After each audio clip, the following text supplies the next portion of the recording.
Hey everyone, how are y'all?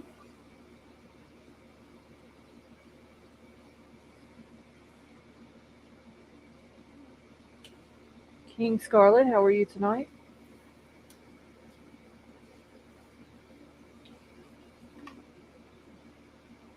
Big L, I'm sorry to hear that about your friend.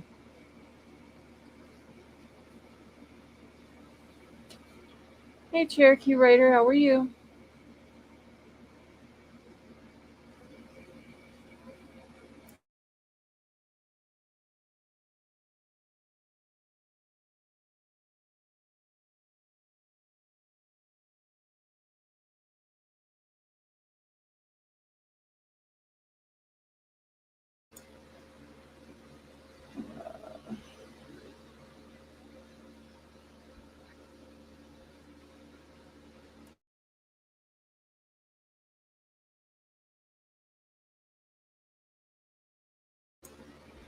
Hey Freya, how are you? Hold on, y'all. I'm trying to cut the fans off on my computer so they're not so loud.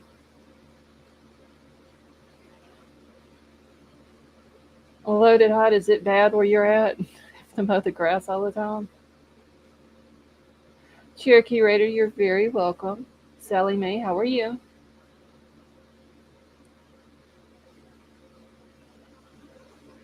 Freya, yes, I'm doing good, thank you.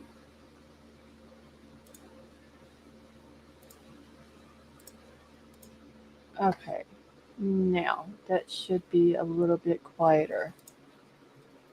Riddler, how are you? Hey Gigi, how are you?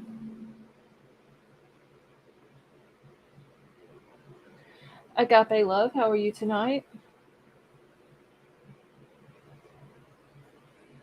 Let's see, grass grown in Texas fast. Loaded hot, don't feel bad. It does that in Louisiana too. You literally have to mow it every week here. Hey Bethea, how are you?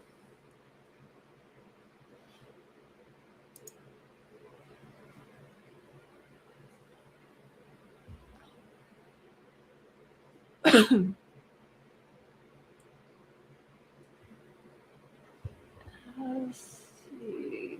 My right wrist and arm, Cherokee Raider, that is good news. I know that you were very happy about that. Gigi, I'm doing good, honey. Thank you. No, Sally Mae, I'm fine. I actually got a little bit of sleep last night.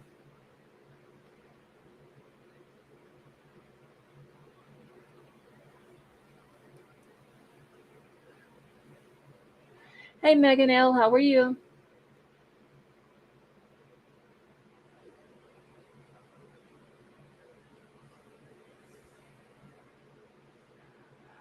Riddler, yes, I know.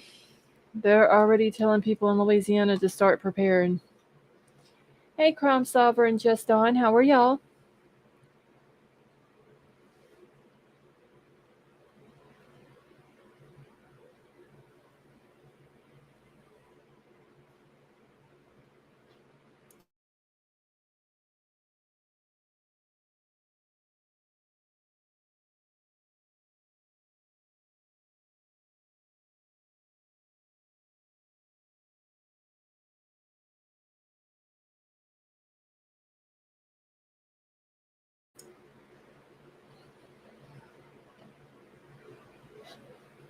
Uh, Give me just a second, y'all. I'm just checking something real quick.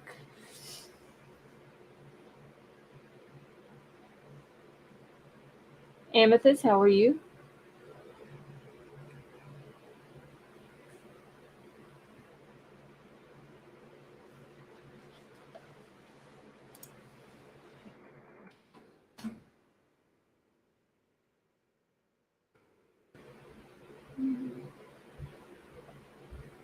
Brad, how are you tonight? Sally Mae, thank you so much for gifting those memberships. That was very nice of you. Thank you.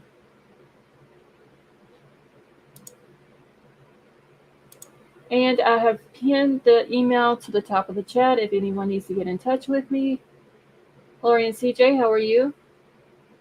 Hey, Tech Death, how are you?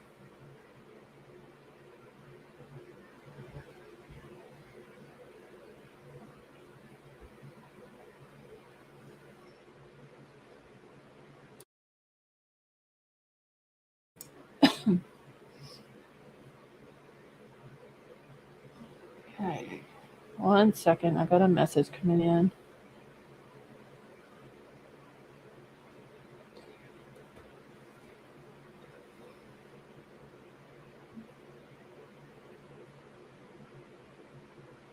All right, so for everybody who just got memberships, and for those of you who are members, if and you're not a part of the Facebook group that I have for the members, if y'all would like to join it, if y'all can send me an email, I pinned my email to the top of the chat, and I can send y'all all out invites.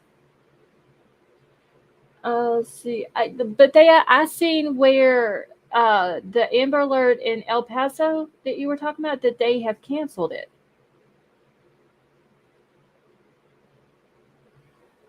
Oh, Freya, thank you. Hey, 1-2, how are you?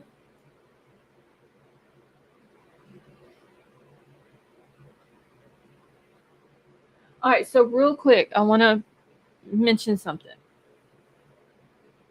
Um, from here on out, if y'all don't mind, and for everyone who comes up on panel, uh, no political talk, just because YouTube is getting like super strict on it, and I don't want to take a chance on something happening to the channel, and all that. So if we can keep the political talk out, that would be wonderful. See, the children were found safe, but they're still looking for the mother. Well, at least they were found. There was a little boy in Rogersville in Hawkins County, Tennessee, that went missing today, which is also where Summer Wells went missing. But as soon as it was put out that he went missing, they started getting search parties out there, and with just in a little while, they found the little boy.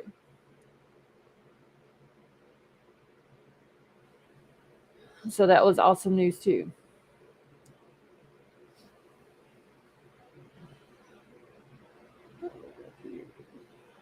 Lori and CJ, thank you so much. Yeah, I needed the sleep big time. Okay.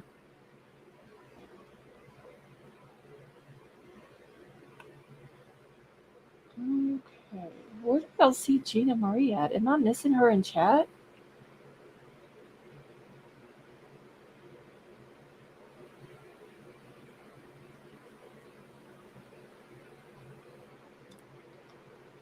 Let's see. Did you see the kids? Carjacked and killed a woman last year are all cleared to stay in trial. Amethyst, where was that at? Oh, okay. So she was gifted. Okay. I just want to make sure I wasn't missing her.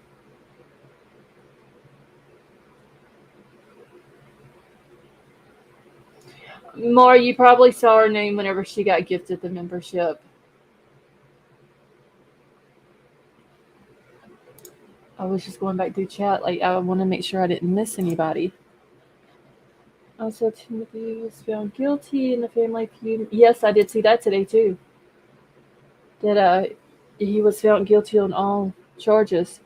My son was missing all day today. Finally found him uptown washing windows at the bank. He's making money. Loaded hot. At least he's out working and not out getting in trouble. So that is a good thing. Mar, you're good.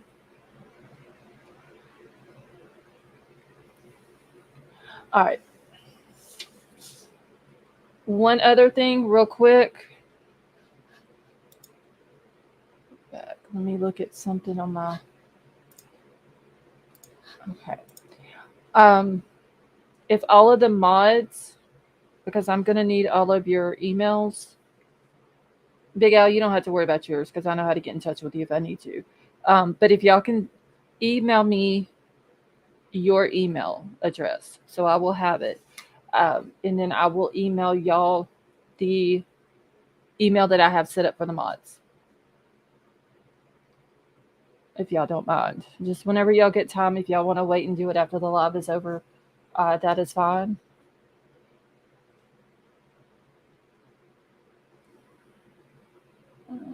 Okay, yeah, he's 11. Went to all the local business, wash your windows.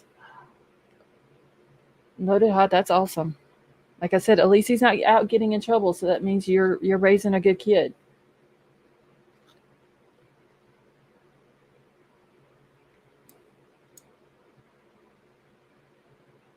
All right. I think that was all the announcements I needed to make.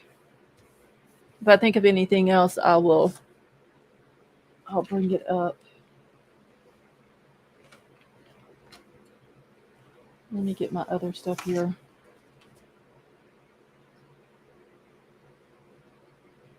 Rosanna, how are you?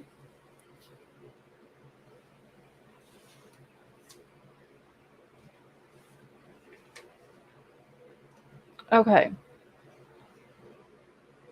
So there's like a few different things that I wanted to like just bring up and get everybody's opinion on, and I'm even going to open up the panel, and we can keep it on topic tonight and on the panel and in chat. That would be awesome as well. Um, that way we can kind of get through this. Hey, Lady V, how are you? Just on, how are you? Um, but there was like a bunch of different things that I was thinking about, and some of this we've talked about, and I'm gonna end up bringing them up again because they're not making sense with this whole Bryan Kohberger case. And so far, I've came up with five. I'm sure that others, like y'all in the chat, can come up with more. Um, but it's basically just five different things that has came out or been talked about that makes absolutely no sense. One of them being the 8 hour time gap between when Ellie says that the murders happened, which is also when hey Jolie, how are you? When the when Dylan seen this guy in the house in the time that the 911 call was made. Like what was going on in the house for 8 hours? Why did they feel the need that they had to wait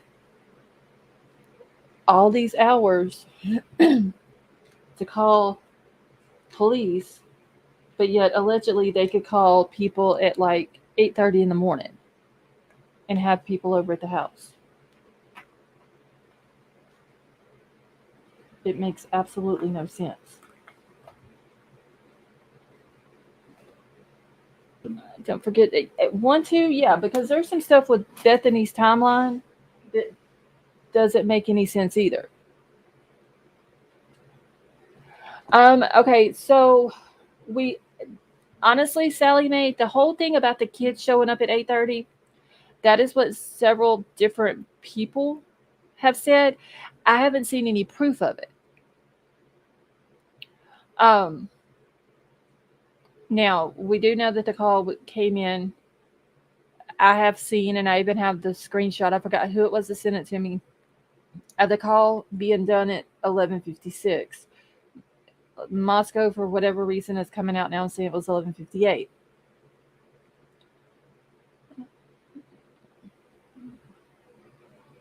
Hold on one second, y'all.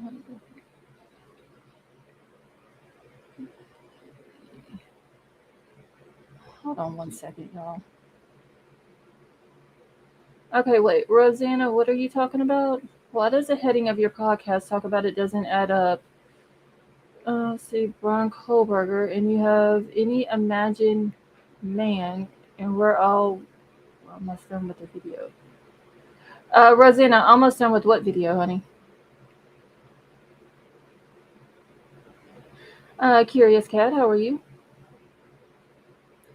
So, do we know if the roommates actually made the calls or Snapchats? No, we don't know that for a fact, Curious Cat.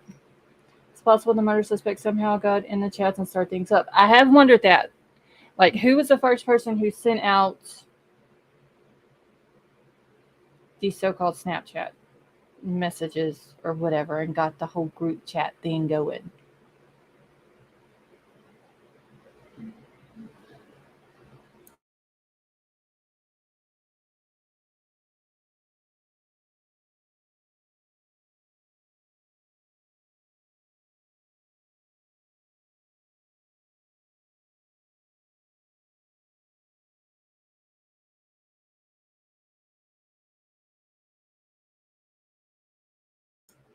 Gina Murray, how are you?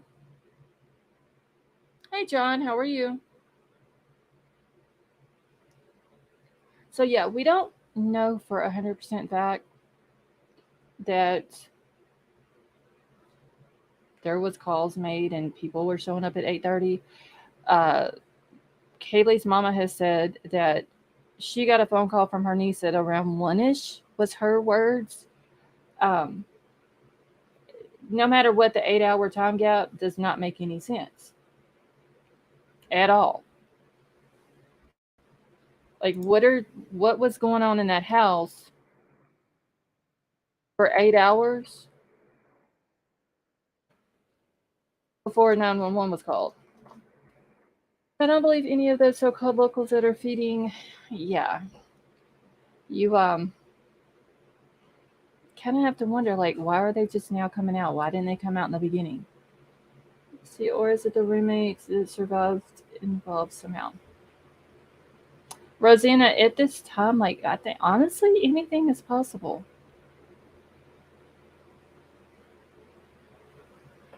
It really is. Don't think anyone. See, for you, it doesn't make any sense because, and I kept going over this like in my head. Allegedly, there was when this Dave dude wakes up. He says that there's like all these Snapchat messages going. He was getting up to go to work, and there was so many of them that he didn't want to have to go through them and read them all, and all this and that. And then whenever he starts looking at them and he sees that they're talking about what happened and blah blah blah and all this and that. And this dude's supposed to be part of a hey Angie, supposed to be part of a fraternity. So how did all of these certain people know at 8 or 8:30, 9 o'clock or whatever, but Ethan's brother and sister didn't know? Because you know that if Ethan's brother and sister, being Hunter and Maisie, would have known, hey Mary, how are you? Then they would have came to the house, and if they would have seen that there was anything that went on like that within the house, whether it would have been Ethan or it would have been, hey, Crime and Crochet, how are you? Or it just would have been Xana or even Kaylee and Maddie, they would have called 911. They wouldn't have waited until 11:58 or 11:56 or whatever they're saying that the time is.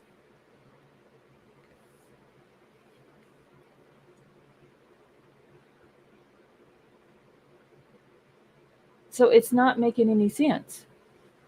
It's only like if it is true that these 8:30 conversations were going on and people were at the house at that time, and it's like there was only a select group of people that found out about it. See, in my opinion, there are a couple things Ellie could answer. The oppressor, overly secretive, is sus. It's human nature to be sus at the level of hush. Hey, H-Town, how are you? I think friend showed up after 11, found one of the living passed out in the yard, called 911 because of her not knowing what had happened inside yet. And I mean, I know that we have to wait um, until the trial, which they have the scheduled now for, it's scheduled from October the 2nd to November the 12th. I just don't think it's going to happen in October. Cricket Moon, how are you? How many 911 calls that day? Riddler, I can't go back now and look for that day. They had it to begin with where you could go like way back into, I think it was May or June of last year. Sunset Gazing, how are you? But now they have it where you can, I think it's December the 3rd, I believe it is, that you can only go back to. Oh yeah, Mara, I forgot. That's right. You wasn't in here. So they had the prelim scheduled for June the 26th. Well, they ended up doing a grand jury. So whenever they had the grand jury, which indicted him on the charges, that canceled the prelim. And then whenever he did his arraignment on the 22nd, the judge had to enter a not guilty plea for him. And then the trial was scheduled for October the 2nd.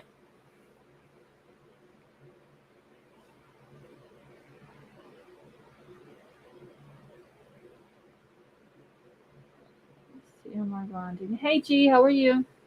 H-Town, you're not that far behind. I just now started talking about what I'm talking about. Who remembers what Ethan's alarm was going off? Agape Love. I have heard it was supposed to go off at like 4 or 4:30, something like that, because he was supposed to be back at the frat house. There was some stuff that they had to get up early for. I heard that Hunter was supposed to get up early that morning, something to do with him having to go do some studying for school or something like that. Now, that's not confirmed. That's just something that I've heard.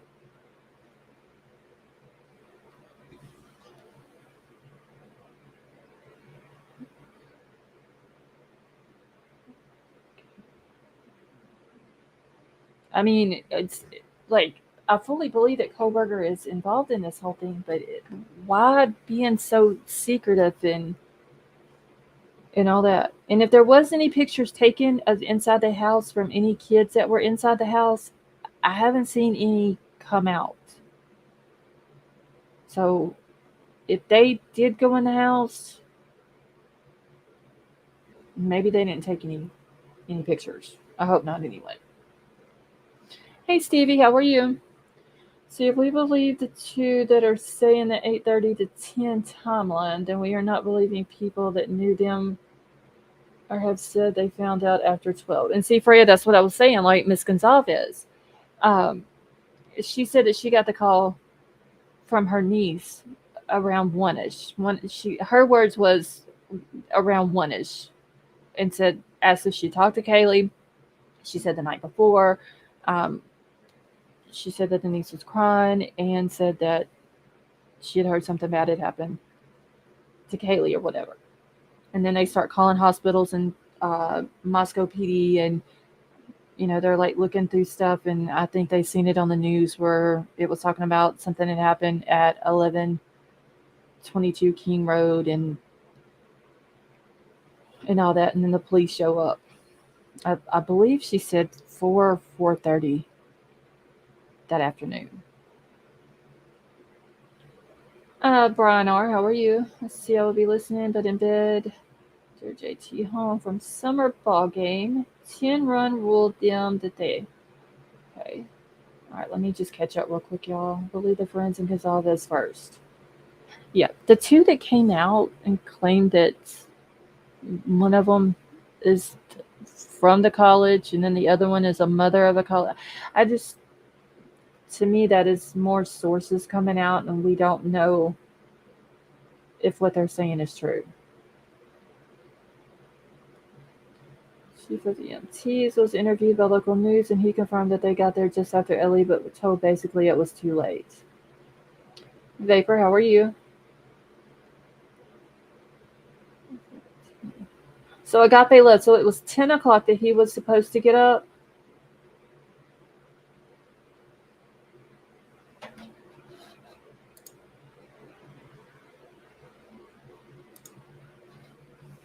Roger, how are you tonight? And Roger is correct. The camera that was outside on the house next door that picked up the sounds and also picked up this car that they're saying, hey, Bryan, Paula, how are you? That they're saying that they called early in the morning, going in several times. If it caught all that, um, it should have picked up everybody that was at the house that morning.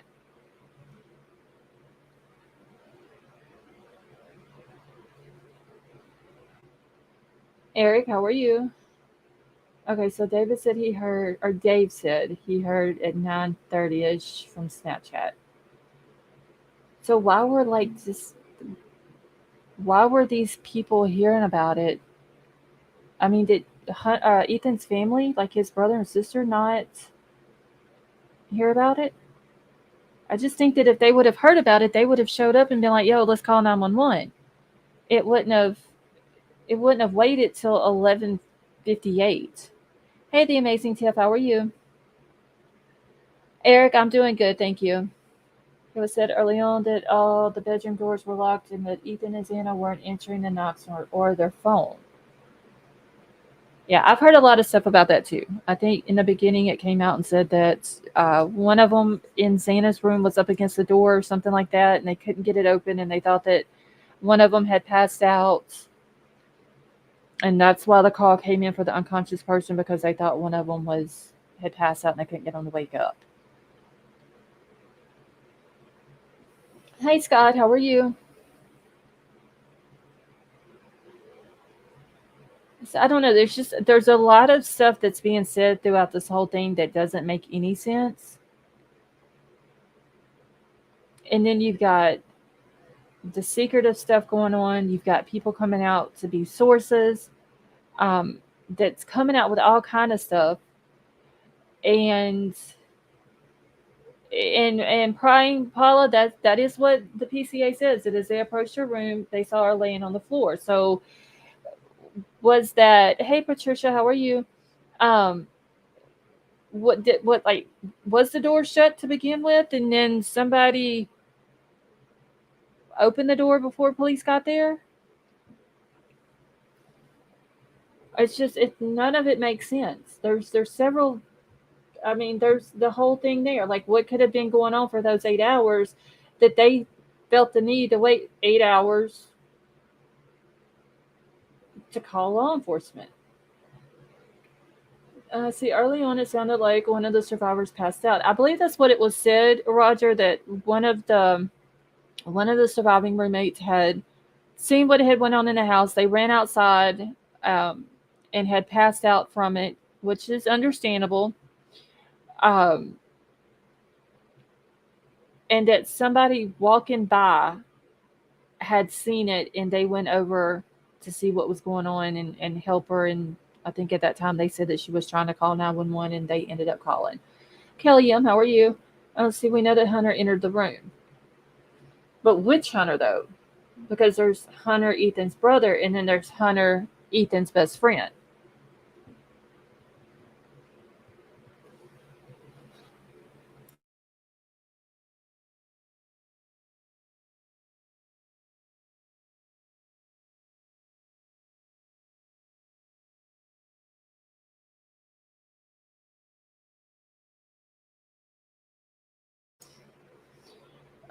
Okay, so Hunter, the friend. Okay. Hey, Kim, how are you?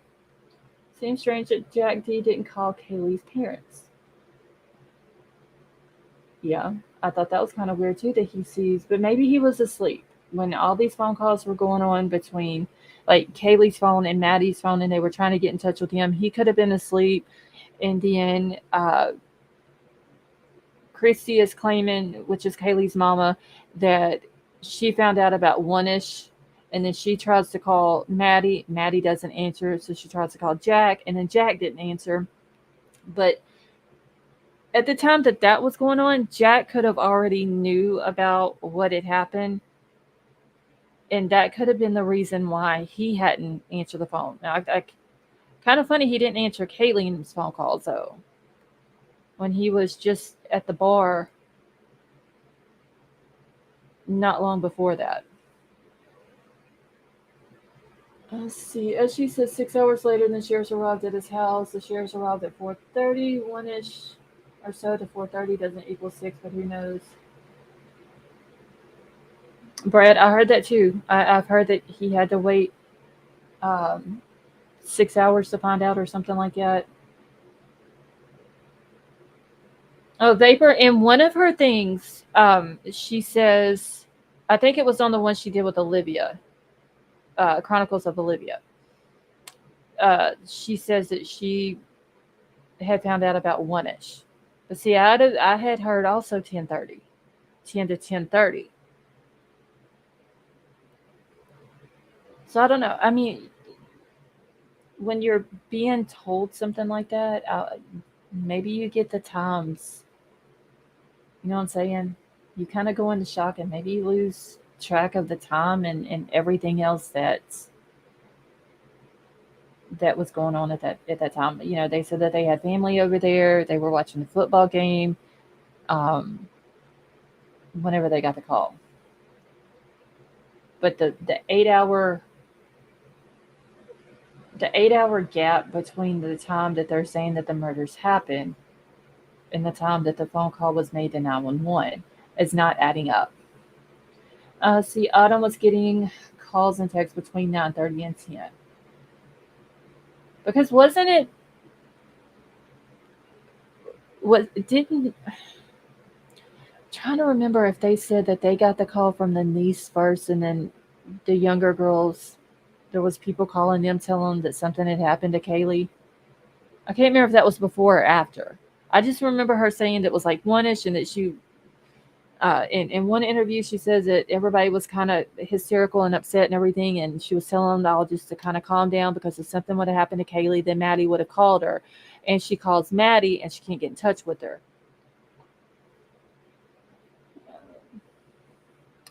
Horton 13, how are you? Hey P Fox, how are you? So are the numbers simply a coincidence? Idaho address 1122. Date 1122. BK's birthday 1121. Amityville murder date 1113. Same as Idaho and 112 address. The numbers could have something to do with it too, Horton. It could have something like the dates. Along I don't know. That's could have something to do with it though. I mean, that makes sense. That could have been the reason why he picked that date in that house. Who knows? I mean, because at this point, we don't even know what the motive is, really. I don't trust Ellie in Moscow or surviving roommates. H Town, I actually went because I had heard something on another channel that I thought was in the uh, one of those press releases. And Sally Mae, I don't know about the Broadcastify. I have it on my phone. I think I still have it on there. I can try to go back and see if I can find it. But anyway, I was going back and I was going through each one of these press releases that was on Moscow's website that they had was putting out on a daily basis almost, and it seems like some of them are now missing. P Fox, we're just talking about like things within the Kohberger case that doesn't make any sense. Hey, Boomer girl, how are you? Sure, he would have drove there and loaded out. That's what I mean. I would think that that's what most parents do, but we don't know if he did drive there or not. Because when Christy talks about, or the one time that I heard her talking about it, she could have talked about this multiple different times, but the one time I heard when she was talking about that the police showed up at their house. Um, I don't remember her saying anything about Mr. Gonzalez being there. It's just that when they pulled up at her house and she knew that something had happened to Kaylee.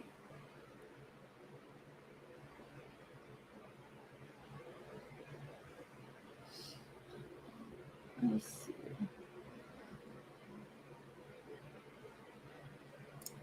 And so, I mean, we don't really know if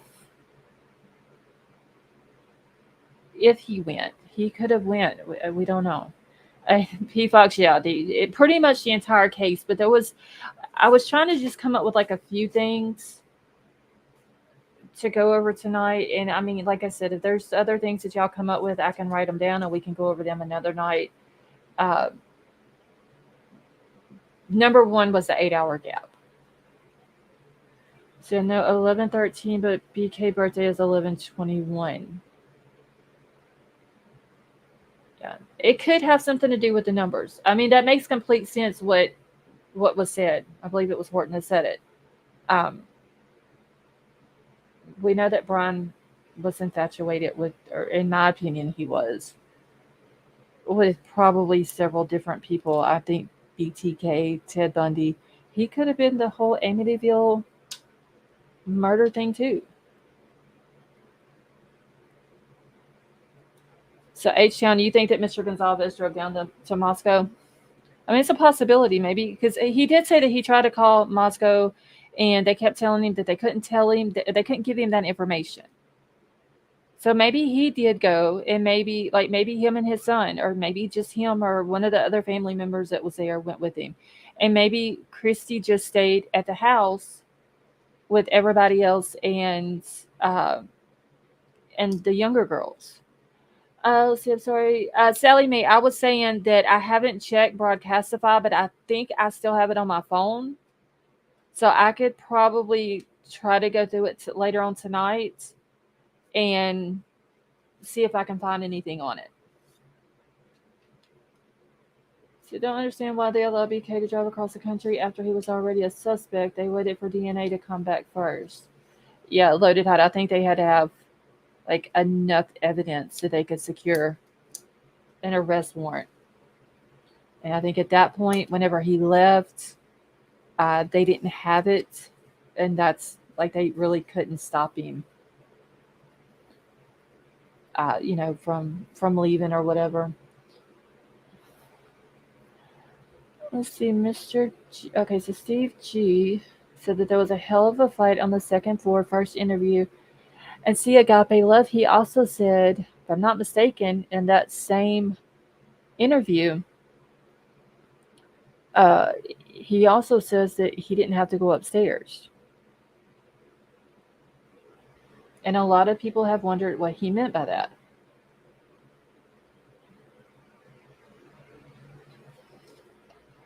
Let's see. Ed from Doo Ron said letting him drive was a huge mistake. I mean, what day was it? On November the 29th is when the WSU cops, was going through looking to see if they had like any white Hyundai Elantras on the campus or even just locals around there. And that's whenever they came across Bryan's 2015. And that was like 12:30, 12:28 in the morning on November the 29th. And then like at 12:58, there was an officer that was out patrolling on the campus, and he ended up finding Bryan's car sitting in the parking lot at his house. And they gave all of that information over to Moscow. So they had his information and his car information on November the 29th. But then on, what day was that? Hold on, I got that wrote down too. December the 19th. So November the 29th is when they found the car at WSU. December the 19th, Chief Fry was still putting out that they were still looking for a 2015 or 2011 to 2013 car. So if they were already given that information, why? I mean, did they just automatically assume that they were still looking for a 2011 to 2013? It's just there's been a lot of flip flopping back and forth in this case. They said from the day that the murders happened. In H-Town they did. They had us that whole time. And if you think about it, anytime that a tip comes in, they have to look into that tip and follow through with it to see if it checks out or not. So if you have this guy's car information on November the 29th, and you go in and they even said that they've seen where he was pulled over August the 21st in Moscow, and they it showed like his description or whatever, and the description fit what Dylan had told him about the height and this and that. Well, why keep putting it out that they're looking for a 2011 to 2013? Because every time one of those tips come in for those few year models of cars, that's extra work. Hey, Joanne, how are you? Let's see. Police seized mass weapons from family home of Idaho murder suspect Bryan Kohberger, 40 caliber Glock 2. Let's see. And blackface mask were found according to the search warrant documents. I believe also Riddler. I'd have to go back and look, but I believe there was some black clothing that was found as well. I have to go back though and make sure. But I want to say that there was a black, I think a black shirt. Might have been some pants too. I have to go back and look though. But there's just and like I said, the day of the murders, they send out what they call a vandal alert, and that afternoon, let me see what time that was. They had sent out a vandal alert. I want to say like at 5 something that afternoon, I believe it was. At 5:21 in the afternoon, stating that Ellie was still investigating what had happened on King Road, but that there was no ongoing threat. Then they come out and say that there was no threat. Then they go back and they like backtrack it, and then they say that there was a threat. Hey, sweet candy, how are you? So, how can you say just a couple of hours after the bodies are discovered, literally like 5.5 hours later, that there's no ongoing threat when you don't even have a suspect? Like, you have absolutely no idea. WSU puts out an alert that says that there's no threat to them, but tells about the homicides at 1122 King Road, but they don't know who this person is that did it at that time. Yeah, 106 is shelter in place. And then November 13th, a vandal alert that went out at 5:21 stating Ellie's still investigating, but there was no ongoing threat. Like, how the hell did they know that? I mean, this guy could have been literally walking amongst the other students at the college, and they didn't know, so they just put it out that there was no threat. See, they let him keep going to school. Yeah, H Town. He kept going to school at WSU, which is where Xana's sister was at. This dude celebrates his birthday. He goes and gets his car stuff redone at the DMV. Goes and gets a haircut. Celebrates Thanksgiving. Just goes back to work. Goes back to school, and it's just like he went on with life as normal. Like nothing had ever happened, and he was literally there with all of those kids at WSU. They're claiming that he allegedly broke into this woman's apartment that was one of his colleagues, moved stuff around in her apartment, somehow manipulates her to get her to confess to him that someone is in her apartment and she's scared and she needs him to install security cameras in her apartment. And hey Jen, how are you? It's just like there's been so much. And we don't even know if that's even true because there hasn't been any woman that's came out that I know of her that I've seen anywhere that can even back that story up and say yes, that was me. Someone had went into my apartment, moved stuff around. I told Bryan about it. uh, he either asked what kind of security system I have, or did I have one? I say no. He suggests me getting it, and then he volunteers to install it for me. Like nobody has even came out and backed that up. H Town, I know that Kaylee's sister had gotten into Kaylee's phone and the stuff that was like on the account or whatever. And that was because they all had like the family account. They were all on the same cell phone account. So she was able to get into all of Kaylee's stuff on her phone and stuff like that. Hey, how are you? Hello. Can you hear me? Yep, I hear you. Can you hear me? Uh, barely. Let me How see if about I now? can. Yeah, I can now. All right. So there's just so much. It's like a Netflix movie. It is because I mean, and just I was sitting here thinking about it, and I don't know. It's just so It's almost like a much. damn script. It's just so crazy. It's almost like a script. Yeah. Like Um, that old saying, you can't make this shit up. it's hey Maria, how are you? There's like we've known and we've talked about it time and time again, like the different things that just don't add up within this case. When I got to talking or thinking about them today, because I wanted to bring some of them up, I was like, damn, there's more than what I thought it was. It's just there's The in the number. timeline is the biggest thing for me. Well, even with the timeline that they put in the PCA, if y'all remember in the beginning, they were saying that uh, they were trying to piece together where Ethan and Xana were at that night. They knew that they were at the frat house at the party, but there was a certain time frame that they were trying to piece together, and I believe it was from 8 to 9 o'clock to see where they were at. And it comes out that Bethany sees them from 8 o'clock to 1:45 at the frat house, but yet Bethany was at home at 1 o'clock. Well, how can she say for sure that they were at the house till at 1:45 if she wasn't there? Well, how can anybody say anything for sure? They're all hammered, weren't they? I'm pretty sure there was drinking at the frat house. I mean, it was a party that they had over there.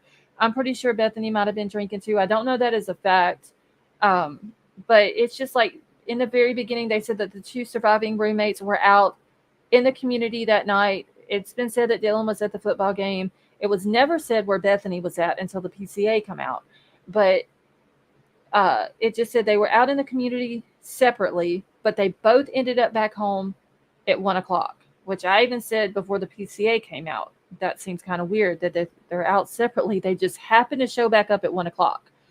But then when the affidavit comes out, it says that Bethany says she's seen Ethan and Xana at the Sigma Chi house from 8 to 1:45. Well, how did she see them there at 1:45 if she was at home at 1 o'clock? That's another thing that doesn't. Yeah, that doesn't fit. I mean, because how does she know they left? Because they're claiming that Ethan and Xana got back to the King Road house at 1:45, which could be true. But if Bethany wasn't there to see them physically leave at 1:45 or just a few minutes before and just either drive over to the King Road house or just walk across the Banfield to the house because they maybe had been drinking. If she wasn't there at 1:45, she can't say that for sure that that's where they left from. They could have went somewhere else. So, like, how do but that's what don't make sense. And then you've got Xana's dad coming out saying that he talked to her for the last time at midnight. Hey, Ava. And she told him that her and her boyfriend were at home watching a movie.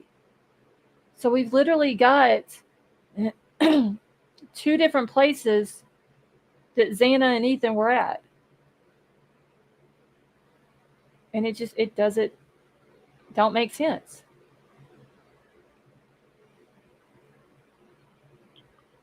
Yeah, somebody in chat said not everyone gets blind drunk. I didn't say anybody was blind drunk, but if they're out partying, they're even at all, even a couple drinks, your judgment and your recollection is going to be impaired. Right. Period. I mean, I I serve liquor for a living. 2 drinks, you're impaired. and there is a chance because the Sigma Chi house is just literally across the street from the King Road house. Just walk across the Banfield, cross 2 streets, and you're in the driveway of the King Road house. So it is possible that uh, they walked. They could have left the Sigma Chi house at 1:45, got back to the King Road house about 1:50. But she's saying she's seen them there at 1:45, but then they got home at 1:45. It's just like the times are not adding up.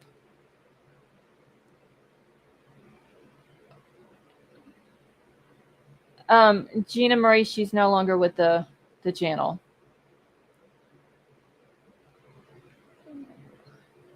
And them saying that all the kids were home by 2 o'clock. By 4 o'clock, they were asleep or at least in their room. Well, the only way that could be is if Dylan and Bethany were both awake. But yet Dylan was supposed to be woken up at 4 o'clock. I really think this is another place where the digital evidence is going to say a lot. It's gonna end up like I think the digital evidence is what's gonna lay the timeline out Yep. precisely because there's no way you can be if you're asleep at 4 o'clock. Then how can you say that they were in their rooms asleep or at least in their rooms at 4 o'clock?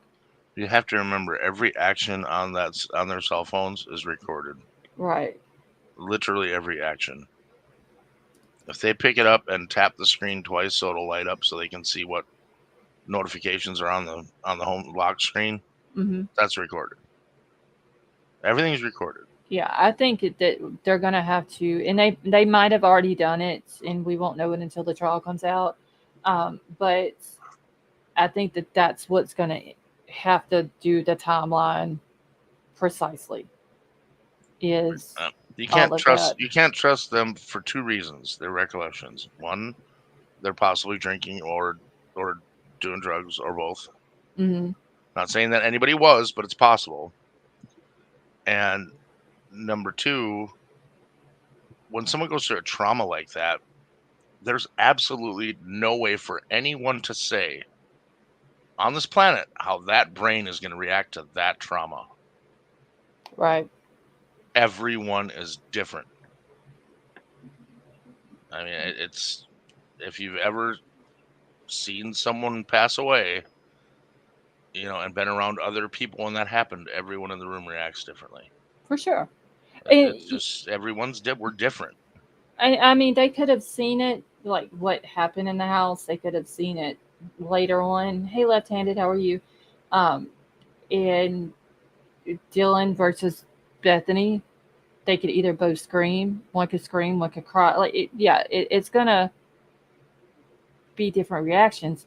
But the whole damn time, like, what is the point of the 8 hour gap, though? Yeah, the 8 hour gap has got me just massively confused. I mean, So much can happen in that amount of time. I was watching one of like the older press conferences that Chief Fry had, and one of the reporters was like, "Do you have an explanation for it being so long from when they're saying that the murders happened to the 911 call?" And he kind of dodged the question. Hey Don, how are you? He didn't. He didn't even want to answer it, and it's just like, dude, at that time there was no. And I get that they're still piecing together the investigation and trying to find out who done it and this and that, but it's just like Well, I those don't two know. kids no doubt have PTSD. Oh, for sure. No doubt. I mean, they're young. Uh, they're thank God he didn't hurt them. Yeah. They very well could have been hurt just like the other four. But it's just I don't know. It's the timeline is bothering me. The 8 hour time gap is bothering me. The flip flopping with the police is bothering me because how can you 5.5 hours later send out an alert to all the college students who a lot of them just had four friends get murdered and say the police are still investigating it, but there's no ongoing threat. I don't Like, understand that like either. To me, that's completely irresponsible of law yeah. enforcement. Hey, skater boy, how are They you? should have had that school locked down. Yeah, been like shelter in place, which they did send that out, a shelter in place alert, but they should have been like, y'all shelter in place, wherever you're at, you stay. If you have to leave from there, then call campus security Yeah. or something to help you get to where you need to go. Yeah. If you see something, say something. Right, Yeah, it was very. It was minimal and it was dismissive of the situation. I think. right. And then you have the DA and Chief Fry, who's not on the same page because you have one saying there's no threat, then you got one coming back and has to basically backtrack it and say, well, we got to backtrack it because, yeah, Sally Mae, hold on, I'll slow it for you. Um, because we can't say that there's no threat. I mean, you really couldn't. You can't. You could not say that there was no threat until the man was arrested and put in jail. Well, they just knew nothing at that time. I mean, What did that's they just know? absolutely nothing. Or Just that maybe they did know something at that time. But even if they did, how do they know that it's safe? They didn't. They I don't mean, know this how guy wacko this guy is, I, or if and it's him. Xana's sister. Hey, Tammy, how are you? Xana's sister, Jasmine, was going to college at WSU. This man was on the campus with her every day until he left and went back to Pennsylvania. Like the man who murdered her sister, and she never knew it. And I that wonder if he knew that she was there. I've wondered that too. That's a yeah, that'd be interesting to know. Because I'm wondering if after it after the murders happened and he's watching all this stuff on the news and all this and that, did he start uh, looking into, and let's just say maybe he didn't know Xana or Ethan's name at that time, uh, but you know their names are out there. Did he start looking into them, Do you into think? their like Do you social media and stuff do like you, that? yeah? Do you think he was one of those that bought every newspaper to see what they were saying about him? I don't think newspapers. I think he was just like everything was online. Well, I don't know. He's smart enough to know that searches from his devices Dude, he took his can phone hang with him up. him. I know, but I mean, there's certain things that there's times when he was smart with it, times when he wasn't. How did he raise his social media presence all the way back to some app I never even heard of? Oh, the Tappa Talk. Yeah, Yeah, I've never heard of I that mean, I either. heard of it, but I didn't never knew anybody who used it. Yeah, I'd never heard of it. I don't know. Maybe he did buy newspapers. Who knows? I mean, this dude is just Because every weird. local paper had a different had different articles Oh yeah, written by different people. So he'd be, I would think, if it was me, I'd be like, all right, let's try and figure out what they know. Do I gotta run for the border, or am I just safe because these guys are really idiots like I thought? let's see. Do we know for sure he wasn't hired as Elliot Apprentice or whatever? Crime Solver. It was for an internship, and no, actually, we don't know We don't for know 100% fact that because he they never wasn't hired. said if they did bring him on board. They just said No, he's not they currently. yeah, they never said that. They never said really either way. Yes, he was hired, or no, he wasn't. Just that we know that he was a TA at the college. Now, could he have been a TA and doing this internship through the police department? Possibility. I mean, being a TA, he's got to have regular classes too. You can't just be a TA. He's got to be. Yeah, he was doing regular classes, and I think he was a TA for three three classes. I mean, that's got to fill up your I schedule think. because you're And, doing all the work for the professor. You're grading all the papers. You're pretty right. much doing everything. Yeah. So I don't know. I mean, there's been emails that came out and that has said, talking about the exchange between him and I think it was Chief Jenkins, I believe was the guy's name out in Washington that he spoke to. And there was never an email shown if there was one sent out to the ones that didn't get hired or get the position or whatever. It was just Bryan sending it to him, thanking him for his time that day. He enjoyed talking to him and, all this and that, kind of like a professional, courteous email thanking him Yep, for for talking to reaching him. out. Yeah. And then the chief writes him back and says, "It was great talking to you," or something to that effect. But there was never anything shown that yes, hey, we're writing to let you know that yes, you have gotten the position, or unfortunately, we hate to let you know, but you didn't get it. And there was um, another channel had put out some screenshots of some emails that was exchanged between a guy at WSU, and he sent it out to Chiefs, which I'm assuming is going to be WSU, possibly Moscow, and maybe some other little small towns around there. That was part of the internship, and it said that like, how do you want to schedule these interviews? I know you said that you wanted to interview each one of the candidates, and each one of these candidates have prior experience or I want to say it said maybe resources or something like that. Hey Penny, how are you? And and that all of them, like all of the candidates, had been evaluated and all this and that. So if he made it to the becoming a candidate for the internship, he had to go through some type of evaluation and had to have passed it.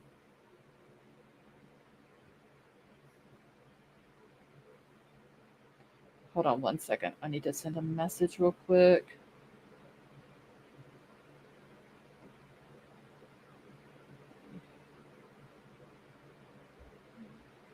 Oh shit, who is the other person?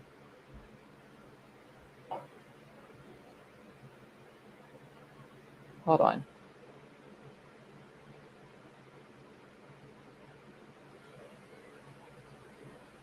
Okay. Let's see. There's something to be said about the attachments formed on these chats. A simple acknowledgement and a happy hello is so meaningful to so many.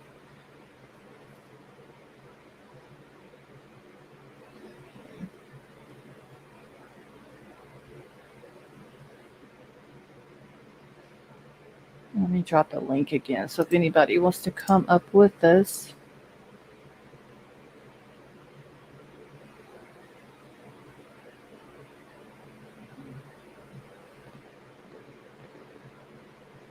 Okay. All right. So if anybody else wants to come up, y'all are more than welcome to.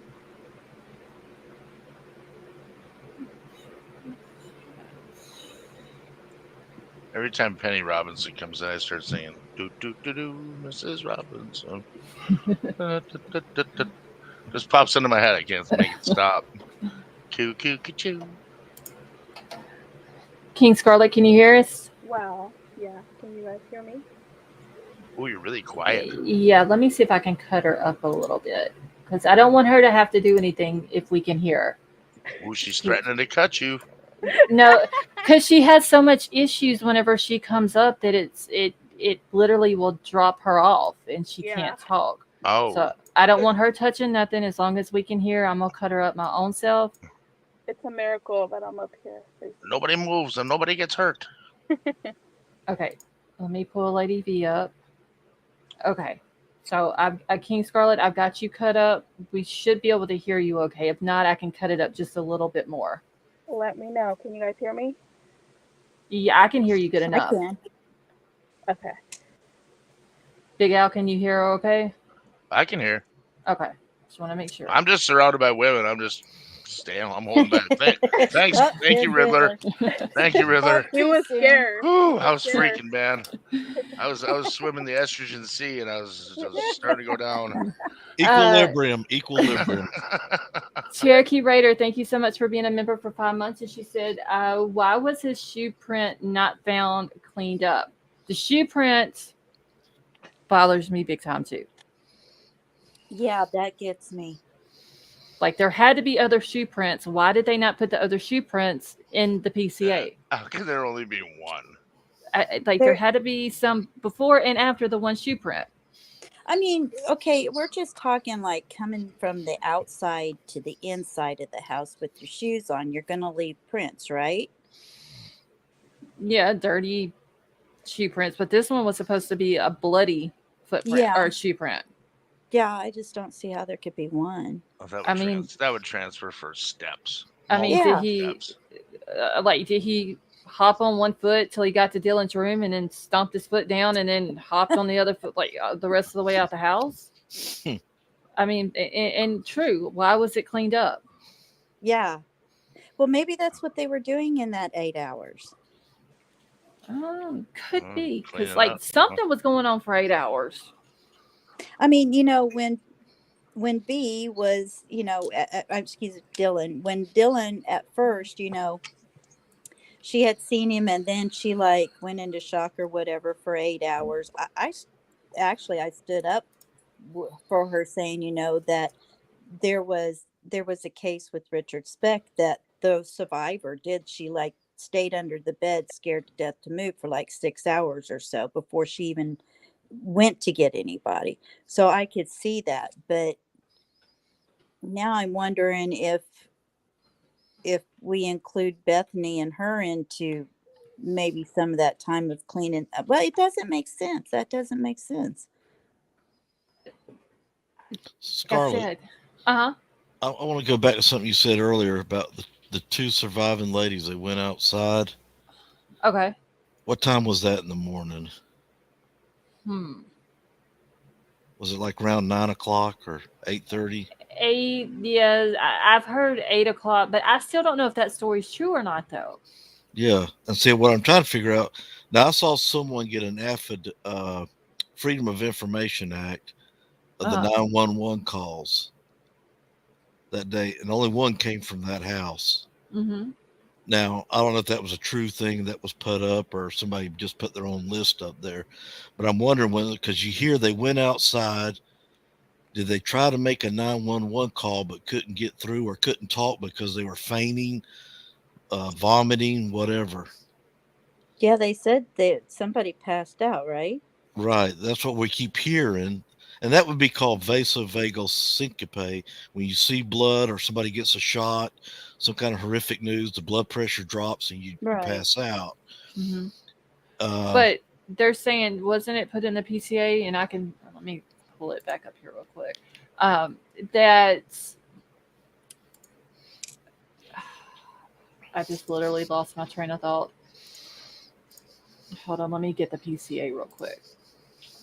That the phone call was made from inside the house from one of the surviving roommates' phones, and that there was multiple people that talked to dispatch. Right. That's what Stevie, I thank you remember. for being a member for 3 months.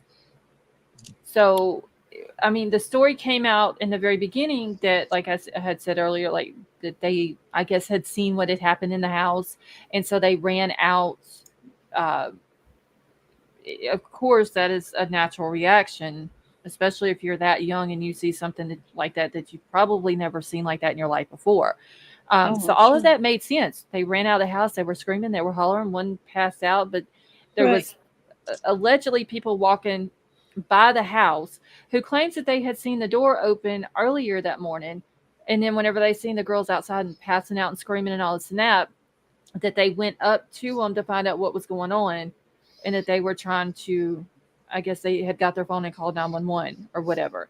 But Right. now it's coming out that it come from inside. The call came from inside the house, and that multiple people talked to dispatch. okay, if they called in, I don't care what time, 9:30, 8:30, 8 o'clock. If they called 911, law enforcement or paramedics should have responded. Right. Why didn't they? What time did they get there? Because they don't get there till I after forget. they don't get there till after 11:58, right? Yeah. Well, from what I've seen, and this is the two different times, the call was made at 11:56, and then they responded at 11:58. Okay. But I thought it was other late. places I've seen, it said that the call came in at 11:58. Well, when they specify multiple people, how many people are we talking about? How many people did they talk to? I don't know, and I'm trying to find it to see if it is in a PCA, but they said that dispatch talked to multiple people. It's either in the PCA or it's in the one of the press releases. Okay, so just throwing it out there. But what I'm saying How- is, if paramedics did respond or police at this 8 to 9:30 area when the two ladies were outside, why didn't they say, "Hey, go inside. There's somebody worse off than me." There's True. some there. See, there's right there's where I'm having a problem. If all that is true about them being outside, passed out, somebody comes along and calls 911. Because even if you call 911 from your phone right now and hang up, they're going to call you back. Yeah. Or they're going, and if you don't answer, they're going to send somebody else. Right. And even if you do answer, she's going to ask you, "Are you sure you're okay?" Right. And she's going to say, hit some kind of key on your dial pad or say this word, and I'll know you're in trouble. Just in Right. case somebody's around you. Right. I mean, I've had it happen here. I've accidentally hit the button that was 911. How did we get that someone passed out? Is this all from the PCA or is this alleged? That No, came out at first. yeah, that was a story that came out in the very beginning I before guess they ever knew about Bryan or anything. I But guess there's what I'm no documentation to support it. right, No, right. there's Right. not. But why I'm asking is because the call came in as an unconscious person, so I'm wondering if that's where the story started to kind of build because that's how they're supposed to call it in for like on their side, so they could still have someone go out there and try to save people. I guess that's the code that they still use, that they're Hmm. supposed to use, unless they know 100% for sure. So I'm wondering if that's where it's coming from. I don't I'd know. be curious to know how many people are they saying they spoke to, and is this a situation where their friends came over to like wake them up, and that's why there were so many people there when they called? Well, see, I've wondered that because, like I said earlier, it was said that Ethan was supposed to be back at the Sigma Chi house like early that morning. And it was even said that Hunter had to get up early that morning to do some kind of, I don't know if it was like a tutoring type thing that he was having to get for like some assignments or something like that. But he also had to get up early that morning. It might have been some other people from Sigma Chi that had to get up early. Carrie, thank you so much for being a member for 4 months. And she says, great panel tonight. Thank you. So it's just, there's like so many questions that still hasn't been answered. And there's still a lot of stuff that don't make sense. So you're wondering if that 8 hours she was supposedly out of it, you're wondering if they were cleaning up then. Wondering, yeah, I like, Yeah, and how did I, we get down to one footprint? Oh because I yeah. mean, now don't get me wrong, she could have been scared to the point where she locked herself in a room. She could have passed out. Yeah, or She she could could have have. just, yeah, I mean, or she could have just been scared to death to move, and time goes, well, when you're scared, time seems to go slower, but yet you're thinking it's going to go slower, so maybe she stayed there longer. I don't know. I mean, the same thing happened with that one from Richard Speck, but I mean, who all do you think it was her and Bethany that cleaned up that 8 hours before anybody else came over, or what?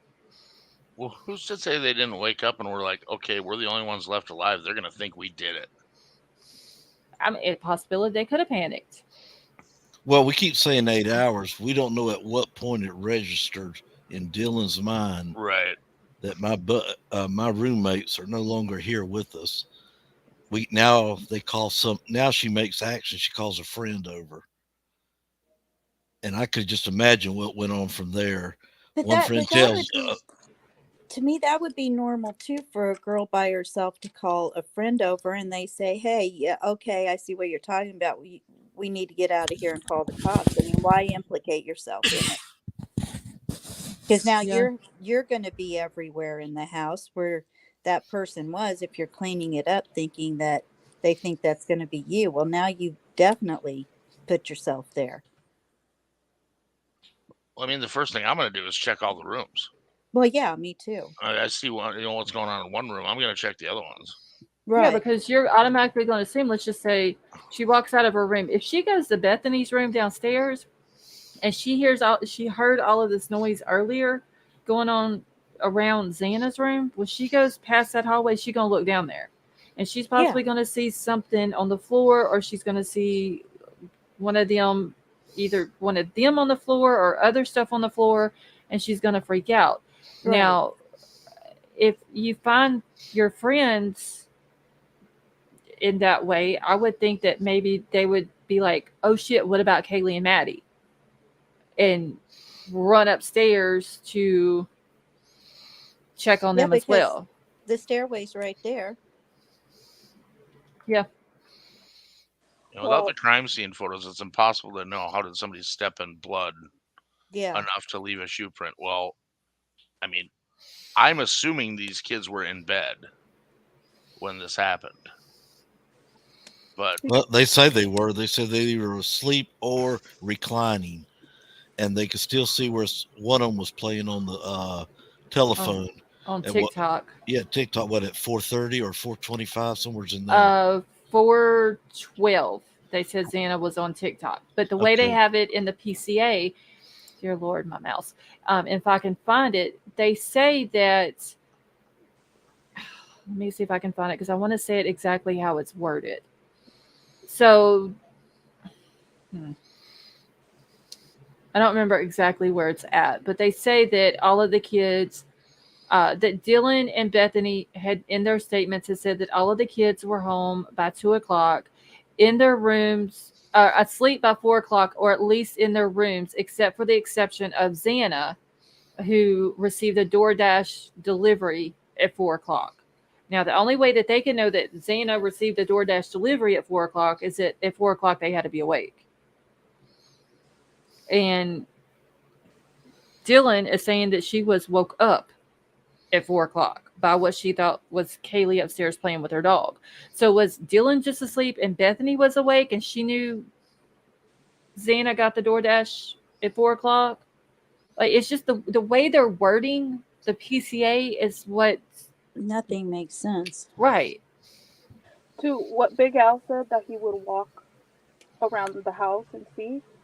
See, as me as a woman, I wouldn't, because I would feel threatened. Like, if somebody's still there, or I would run out. Well, I would walk around, but I wouldn't have an empty hand, if you know what I mean. Right. But Me, I would run out. if it would have been me, and I think this was asked the other night, and somebody's got feedback. Hey Lisa, how are you? If I would have seen a guy at 4 something in the morning in my house that I didn't know, I'd have been like, "What the hell are you doing in my house?" But that's me. I was more than likely raised different than Dylan. She's young.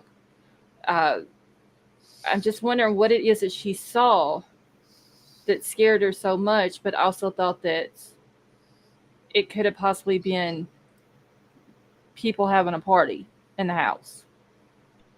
Hey, I got a quick question, quick thing. Go ahead, Have Ray.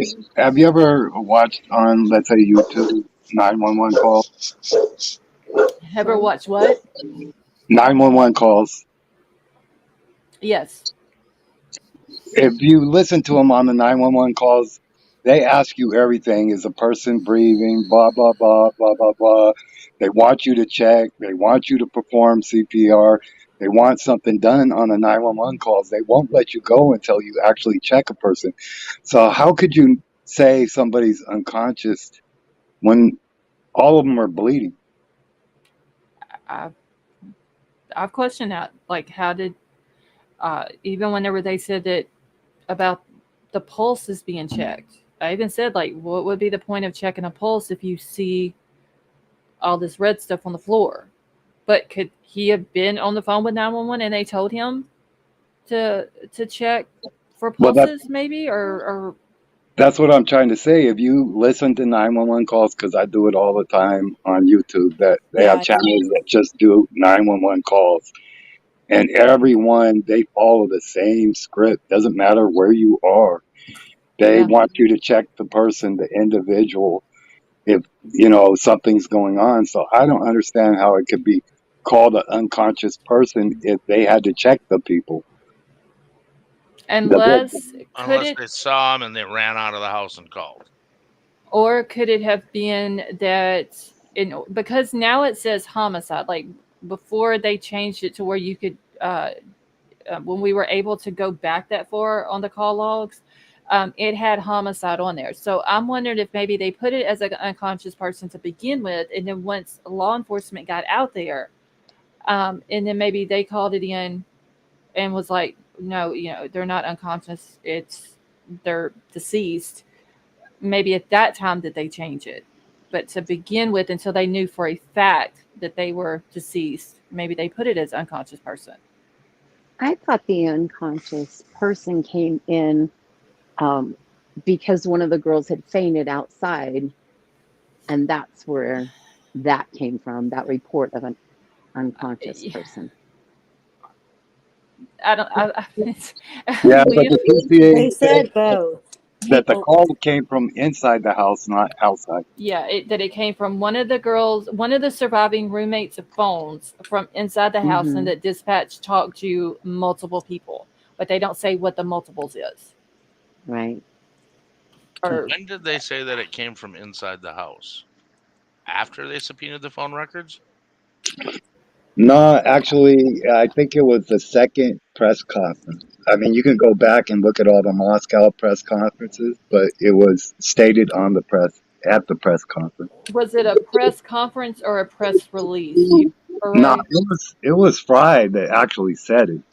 Okay, let me see if I can pull it up like on a press release and see, because I know that it was said a while back, and yeah, I swear some of these press releases that they put out. Then I think about it, it might have been because they had a couple of them. They had the state guy go. They had like three guys say something at the press conference, different things, and then different people fielded different questions. Well, The what I other guy thought, was one of them was named his last name Snell. Oh, I think he's with the state police. What is his first name? I don't. Aaron, I believe it's Aaron Aaron. Snell. Yeah, yeah. He's, I believe, with the Idaho State Police. I what would I like. thought, I'm sorry, go No, ahead. go ahead. I was just going to say, I thought that I had heard that when they first got the call, they didn't know, so they put it under unconscious until they found out if it was more than that. And that's what I'm Why they couldn't thinking. tell. I mean, that's until they had verified it. Maybe because maybe it was one of those things, and it could be like that in the state of Idaho. Like if you get a call for someone that's possibly deceased, like the police may have to go out there and verify, yes, this person Yeah, is just like a deceased. generalized description or something Yeah. until they find out for sure. Okay. This right here is a press release from November the 19th. So what,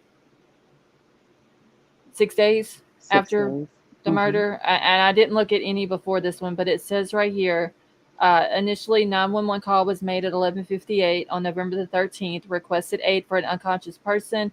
The call was made from inside the residence on one of the roommates' cell phone. Moscow Police Department arrived shortly thereafter and found all four victims. I would have to go through some more and look, but it does say somewhere in one of these that dispatch talked to multiple people. Okay, so they're saying that the call was made from their phone. They know that for a fact. Yeah. From inside the house, and I'm going to ask a friend of mine who's a state patrol dispatcher here in Minnesota, what information can they get instantly without a warrant about location of a cell phone?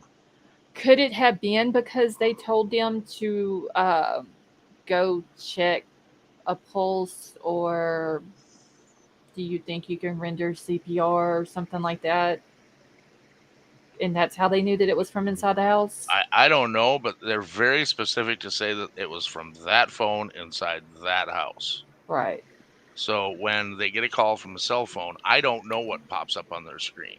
Hmm. I would have to ask somebody who's sat in front of that screen, and I do know someone, and I'm going to ask her because that's interesting that they make it a point to say it came from inside the house.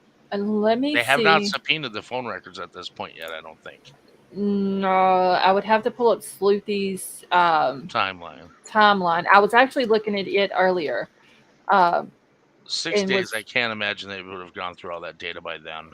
I mean, that's pretty quick. okay. Let's see here real quick. Let me pull up her. Uh, Let me pull it up real quick because she also has on that timeline when they sent it out for. Where am I at? Yeah, I think she has each warrant listed on Yeah. there. Okay, so that's 11/13. Okay, so let me find the But yeah. warrant. Sir, So do you know, like, I think it was last month, two police officers were killed in Minnesota. It's like on yes, the freeway. Yeah. yes. They just had to get killed in Wisconsin as well.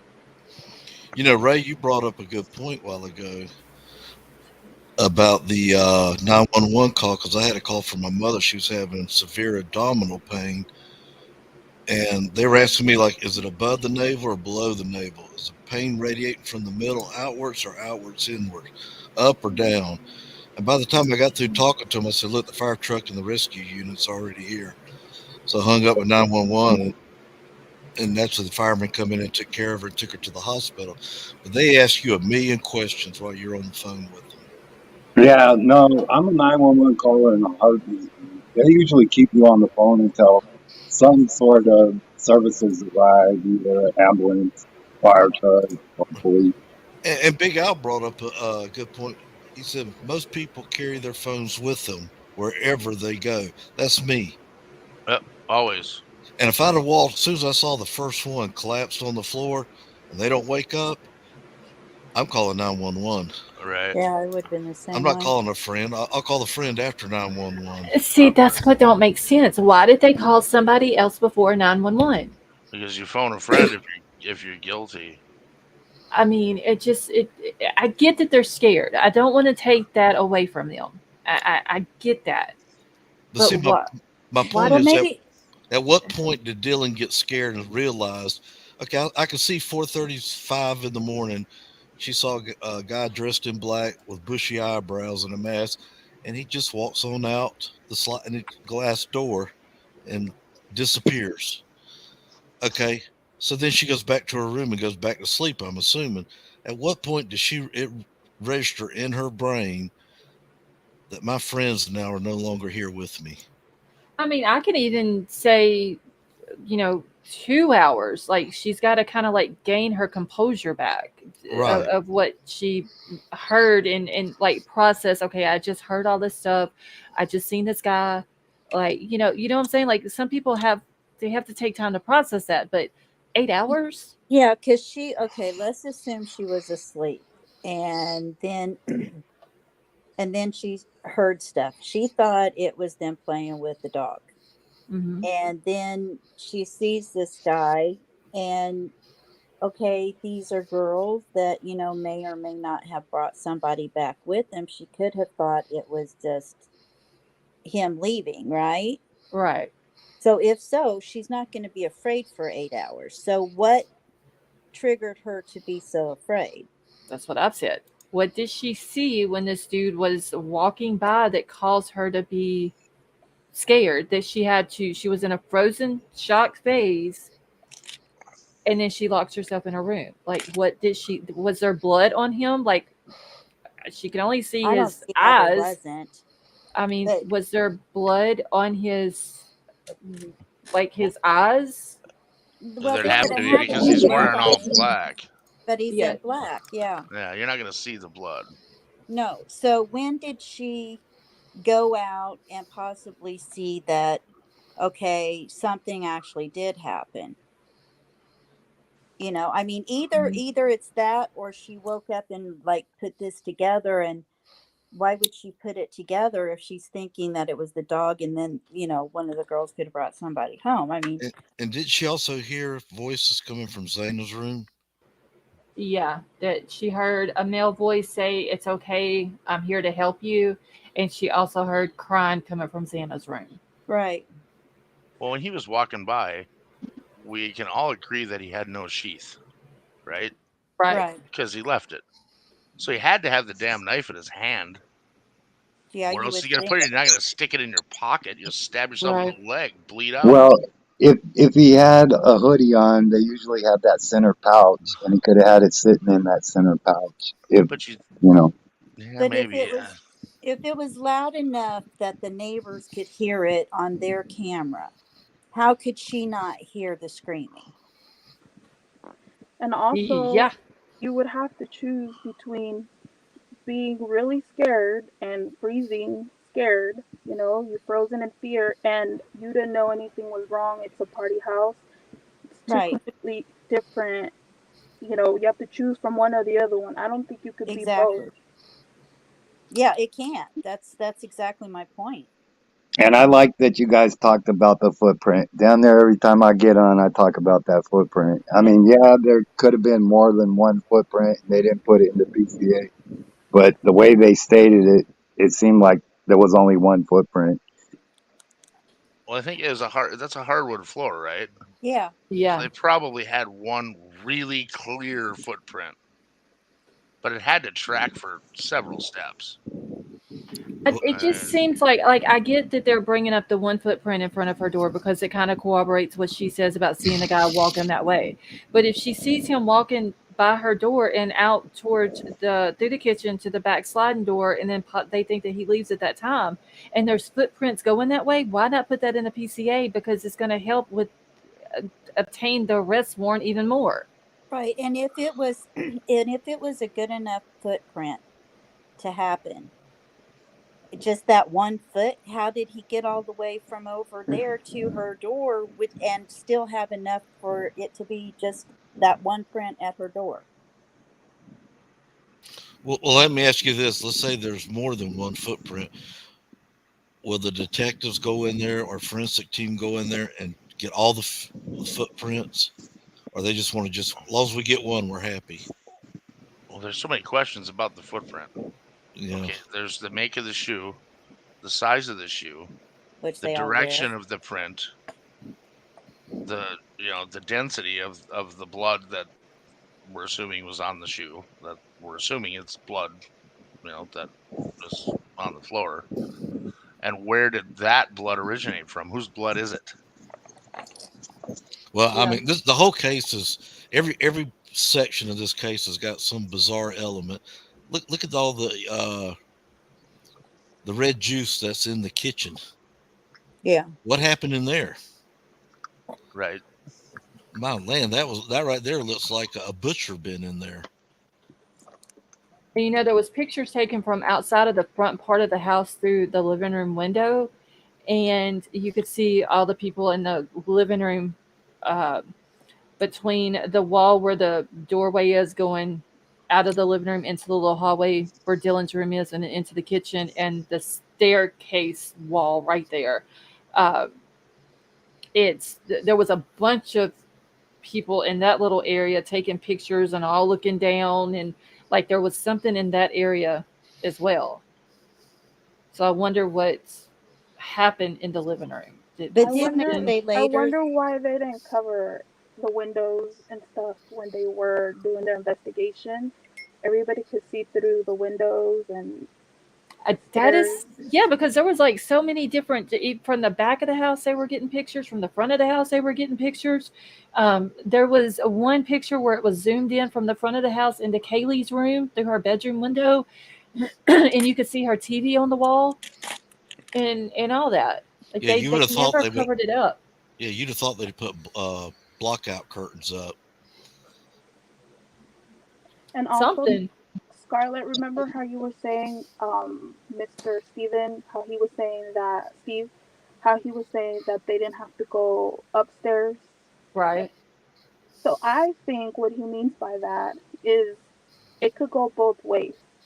Meaning, like, let's say that someone comes through the upstairs and their target was just someone in the upstairs.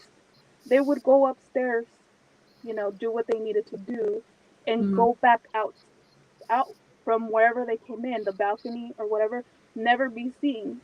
But they chose to go both ways, either upstairs or downstairs. They chose to go upstairs and downstairs. So right. that's why he says in his mind, logically, they did not have to go upstairs, but it's the same logic downstairs. So to me, that means that the targets were both upstairs and downstairs, because why not just go in from upstairs and out, or from downstairs? Well, do And you if you're think? passing, Go ahead. I was just going to say, and if you're passing another room, why not open that door and finish the job? Well, my thought about that is if the act that you came there to do is now done, and you hear a door open because someone has heard you, well, then you make the decision that, well, they all got to go. Yeah. Can't take the risk of getting caught.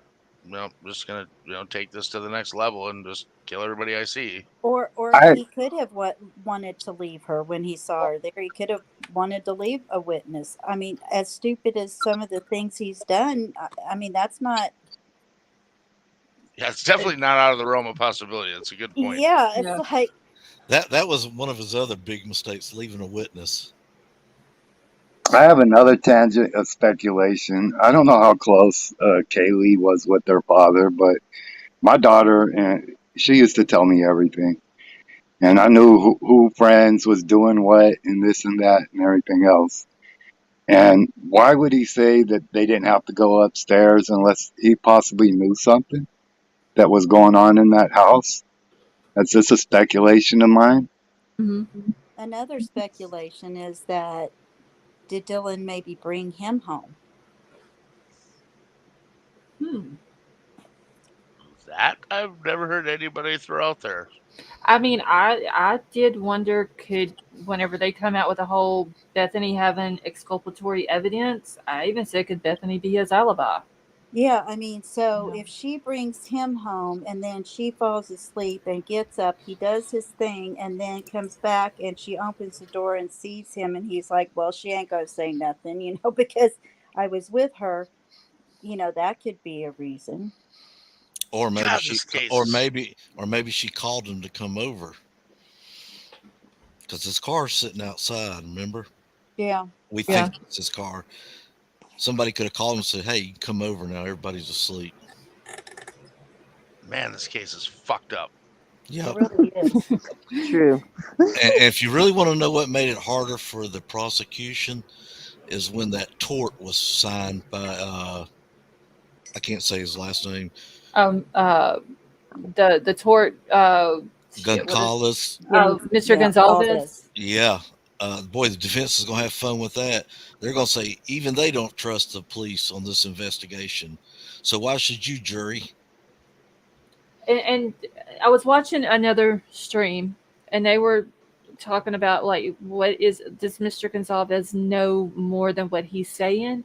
Maybe he does, and maybe his attorney has said, don't speak on certain things. Well, Uh, and I think he does. and that could be the reason for the whole tort stuff coming out, and I don't remember the exact paperwork name. I know it's just like a tort claim or something like that. But that could be the reason why they're letting them know, hey, there is a possibility that we're going to sue these certain people, and we have 2 years to do it, but we're letting you know. So if it pops up, don't be surprised. That could be it. Maybe he knows more than what he's saying. And He just has an air about him that makes him seem like he really does know more. right. And what I feel bad for him, because I even heard on one of the older uh interviews that he did, he was like, I haven't even, I can't grieve. I haven't had that chance to grieve yet. And like, he's Well, held it together. you can tell he's a hot tempered guy because even his wife one time said, "Calm down." Oh yeah, calm down. But I mean, But you I haven't mean, seen the other dads go all berserk the way he has. I can't. Honestly, I think I would be doing worse than him, though. Oh Yeah, hell me. yes. Yeah, me I too. I Oh, it'd would. be bad. Whew. Yeah, I've said it before. I'd be crying on TV every fucking day. Excuse my Did French. I would I sit back and let the experts take over. I mean, that's just the type of guy I am. I would. I know myself and what I would do, and if I felt that if that was my child, and I was not getting the answers that I thought that I needed, I would be camped out at the police department. Like, they does might he as well just put me in a cell and let me just stay, because I wouldn't leave until I got the answers that I think that I wanted. now at one point when the family was being interviewed, he said something about the girls, and so did Miss Gonsalves. They both said something about the surviving girls. Does anybody remember what that was? It was along the lines that kind of made it sound like they had their questions about at least one Um, of them. it seems like I remember something being said that he doesn't blame them. Uh, I don't remember exactly what was said, but it was somewhere along that line that, we don't blame you, or we don't blame y'all, or Yeah, something like that. But then she said something else about, gosh, I can't remember what it was. I could just remember his body language at his daughter's boyfriend. That was real bizarre there at the university when they had the ceremony. The look. Yeah, and then every time they asked him a question about what he was one of the Jacks, right? Yeah, Jack Yeah. D. Right. He didn't give anything positive on Jack. Now the mom did on one of the interviews, but there was nothing positive about him. That was a sour relationship. It. I've talked about this Yeah. before. My interpretation. He was talking at the podium, and his wife was standing to his right, and Jack was standing to the left. And when he finished talking, he turned around. He didn't notice that his wife went over to Jack behind him and And hugged started him. hugging Jack. And he turned around looking for his wife. I think he wanted a hug from his wife. And when he turned around, his wife wasn't there. And he looked over and saw his wife hugging Jack. And I think he was upset about that, not necessarily upset about Jack. He wanted some comfort from his wife, and his wife wasn't there. She was comforting someone else. Yeah. And I've noticed, and I'm not saying that Mr. Gonzalez hasn't defended Jack D, but I think it's been more Kaylee's mom and the sister that's defended him. And it's like, no, he didn't have nothing to do with this. We're sure. And Mr. Gonzalez is like, we vetted him. We checked his arms and hands for scratches. And I want to say they even said something about they went and checked his car too, I think is what was said. But it was like they were kind of all talking over each other, and it was kind of hard to hear if that's exactly what I heard about checking his car and everything else. Well, And I then, think something else too. Kaylee wasn't living with Maddie, and they finally started living together. And just she turns around within months and is going to leave her best friend.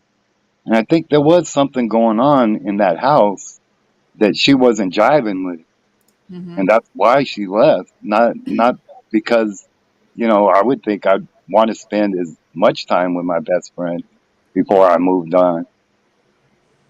Right. Now, did anybody notice? Because let's see, BK goes back to school on a Monday, right? I Maybe a believe so. I Tuesday, think was it Monday or did they Tuesday, didn't yeah, I think there was like a week left and then they were out for the Thanksgiving break. and nobody notices any markings on him, big Mm-mm. scratches. So when they say there was a hell of a fight on that second floor, well, where's his battle damage? If he's wearing Where's a hoodie and a mask and gloves and jeans and Yeah, but I mean, he'd have a split lip, a black eye. Especially with Ethan, I maybe. think. Like Uh, Ethan was a big dude. I mean, But he then Mm-hmm. if was he he caught him was while he was sleeping, Ethan was Or I, like coming out of the bathroom. I mean, there's a bunch of scenarios where he could have got maybe surprised. caught him off guard or but a something. knife is personal and it takes a minute once you're adrenaline. You get stabbed and you're gonna have adrenaline. You're not just gonna go I straight mean, down. I just don't see a big fight. I see a lot of damage done if it was BK. I just see a lot of damage done by him, but I don't see anybody landing blows on whoever had the knife doing the stabbing. Probably not. I would agree with that. And there's a difference between defensive wounds and offensive wounds. Defensive wounds, it makes sense on the young lady holding her hand up and her fingers are getting sliced as she grabs the knife. Yep. But offensive wounds, you're gonna start having bruises on your knuckles from where you threw punches and landed them, Yep. Right. and those are offensive wounds. So I don't see where there was a big fight. That could have just been somebody stumbling and falling and knocking furniture over. So let Yeah. me ask you guys this. Do you guys think there's more than one weapon? And maybe Cherokee Raider, maybe she wants to say something. As far as the weapon, what I'm wondering, like while you guys were all talking, I was waiting. It, why wouldn't they have found any like blood evidence or anything in BK's car? Has Well, we that don't know if been? they have or Yeah, we not. don't know. Yeah, so it hasn't been like Yeah, Nothing's looked that been at hasn't or. been released. released. Okay. The ultimate torture in this is going to be if they don't televise it. Yeah, right? yeah. It's Yeah, and gonna be horrible. we I have think. Well, to people kind are of wait for gonna each do it. afternoon for the like each day that the court ends. We have to kind of just go with what the reporters who are able to go into the courtroom come out and tell us. I think the trial, I was Google mapping it, and it's going to be 2 hours from where I'm at. Are you gonna try to Yes. go?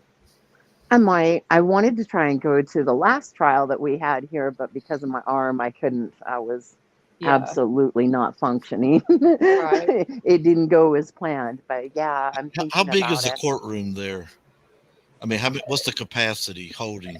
It doesn't look like it's very big. So No, you might can only get in there by invitation only, because I know, like the last trial. yeah, like just like the immediate family Hmm. and a few who's who's, and then all right, over here's the press gonna sit on this row, and the press can sit on that row, and that's it. And we're not gonna let all the press come in, just these ones. Or they'll put them in. They'll put them in the next courtroom with a TV. Yeah, like an overflow room Yeah. Hmm. because they're gonna Hmm. have reserved seating for the family, no matter what, for the victim's family and for Brian's family, if they get to make it out.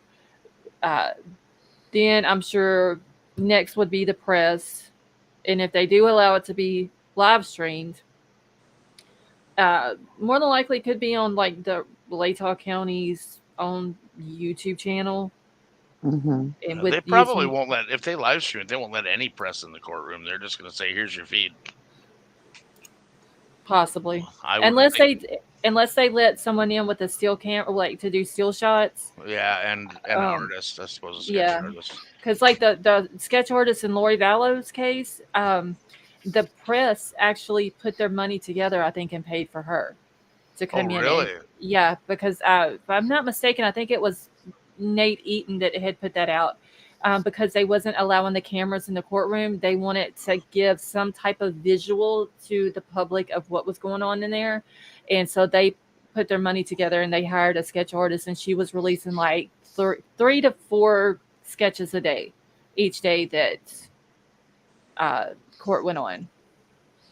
You know, when I was a little boy, they would never let the press go in there with cameras.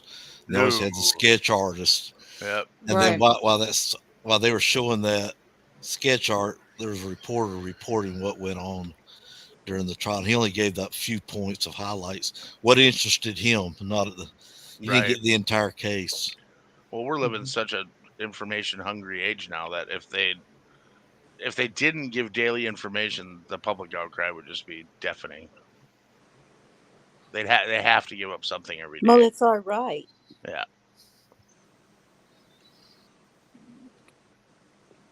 Is there anyone on panel that thinks that it wasn't BK or that there was more than one person involved?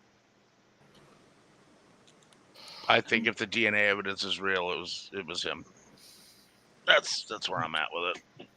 I've Mhm. always Nothing said else. I presume him innocent until proven guilty.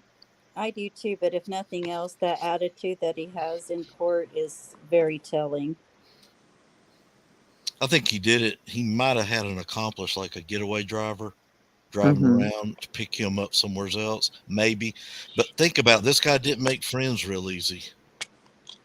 Who's going to be that loyal to him?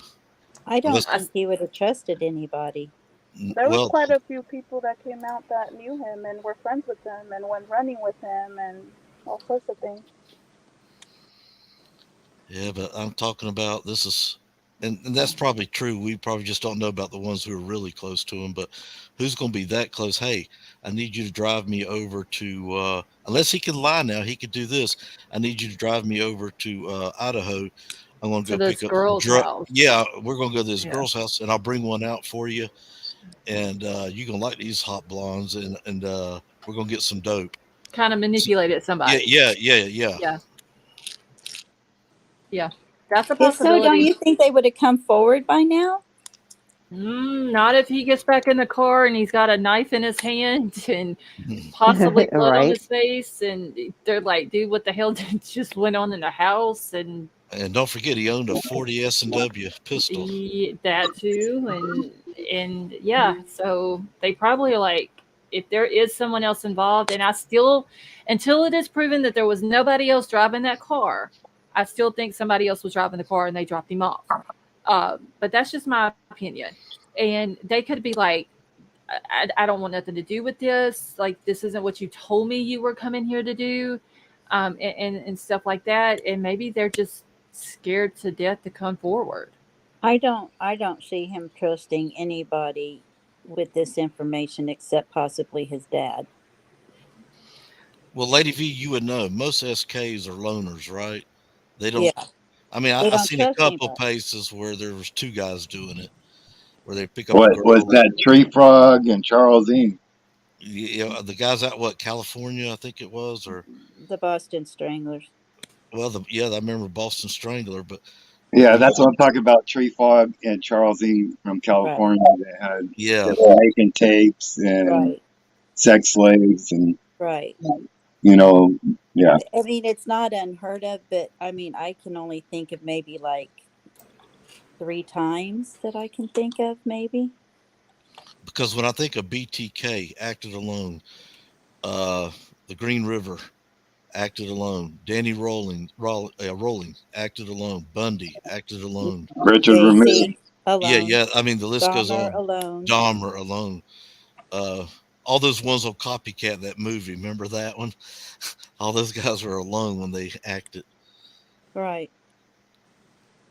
What was Yeah. that movie that was based on a true story? Was it Murder by Numbers? It was the two guys, two college kids that acted together, trying Mm. to do the perfect, I mean, homicide. I mean, I could be wrong, but I just don't see him trust. Okay, so let me explain real quick why I don't. I honestly think that if they hadn't caught this guy, if he hasn't done it in the past, I don't think he would have stopped.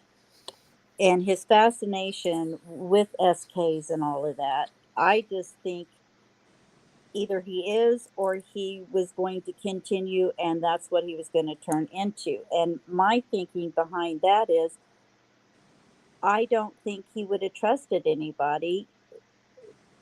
And besides that, you have so many of them that are not with another person. I mean, but then I go back, he's done some really stupid things too. So, but I would think that the person would have come out by now since he's already in jail. Hey, think about Golden State Killer. That was Ellie. Yeah. And Yeah. that was everywhere. Boy, talk about change your MO, that guy. At least they caught him. I agree with you, Scarlett. I think that there is a possibility that maybe somebody helped him in some type of way, Hmm. even like not even knowing it. Not even knowing it. Even them telling them, okay, they're home now, or watching them, or just any. I don't know how, but I do believe that there is a possibility of an accomplice.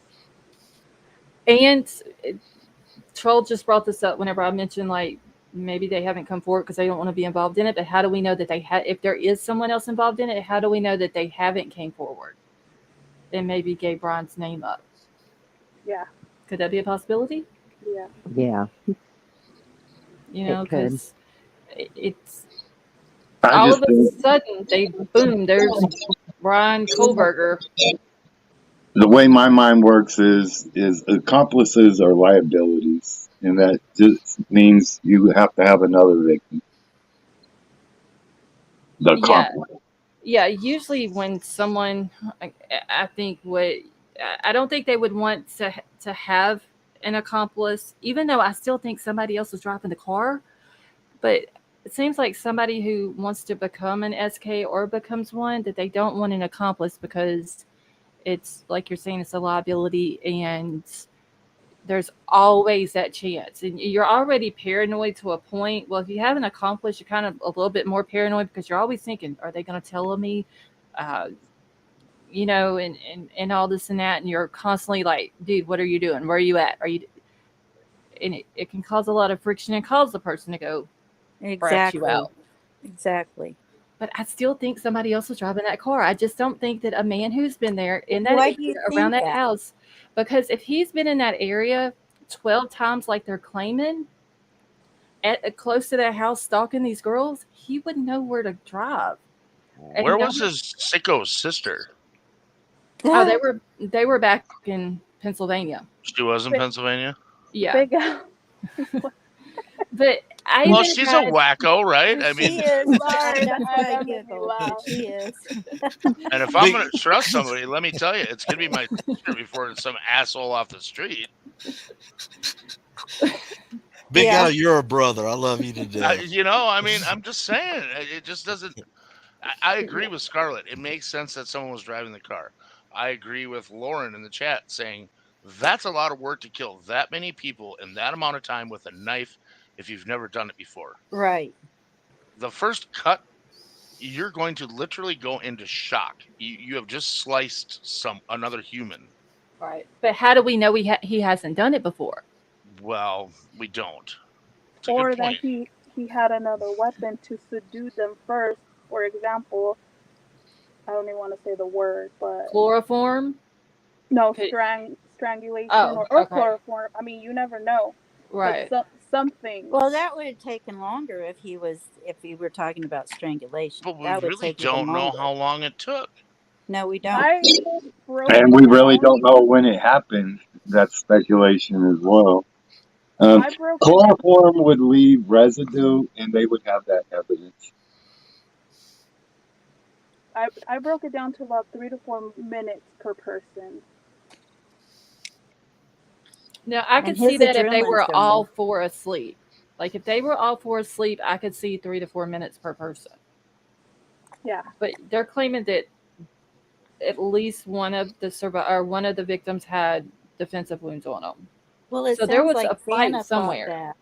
That's what I'm thinking too. And then upstairs, from what Mr. Consalves says, it sounds like one of those girls did too.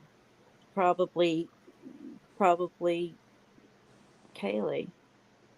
Well, he said that her wounds were worse, and I explained, my point of view that maybe he was in the act of something else and got interrupted and was angry, and that's why she had worse wounds because he was mad.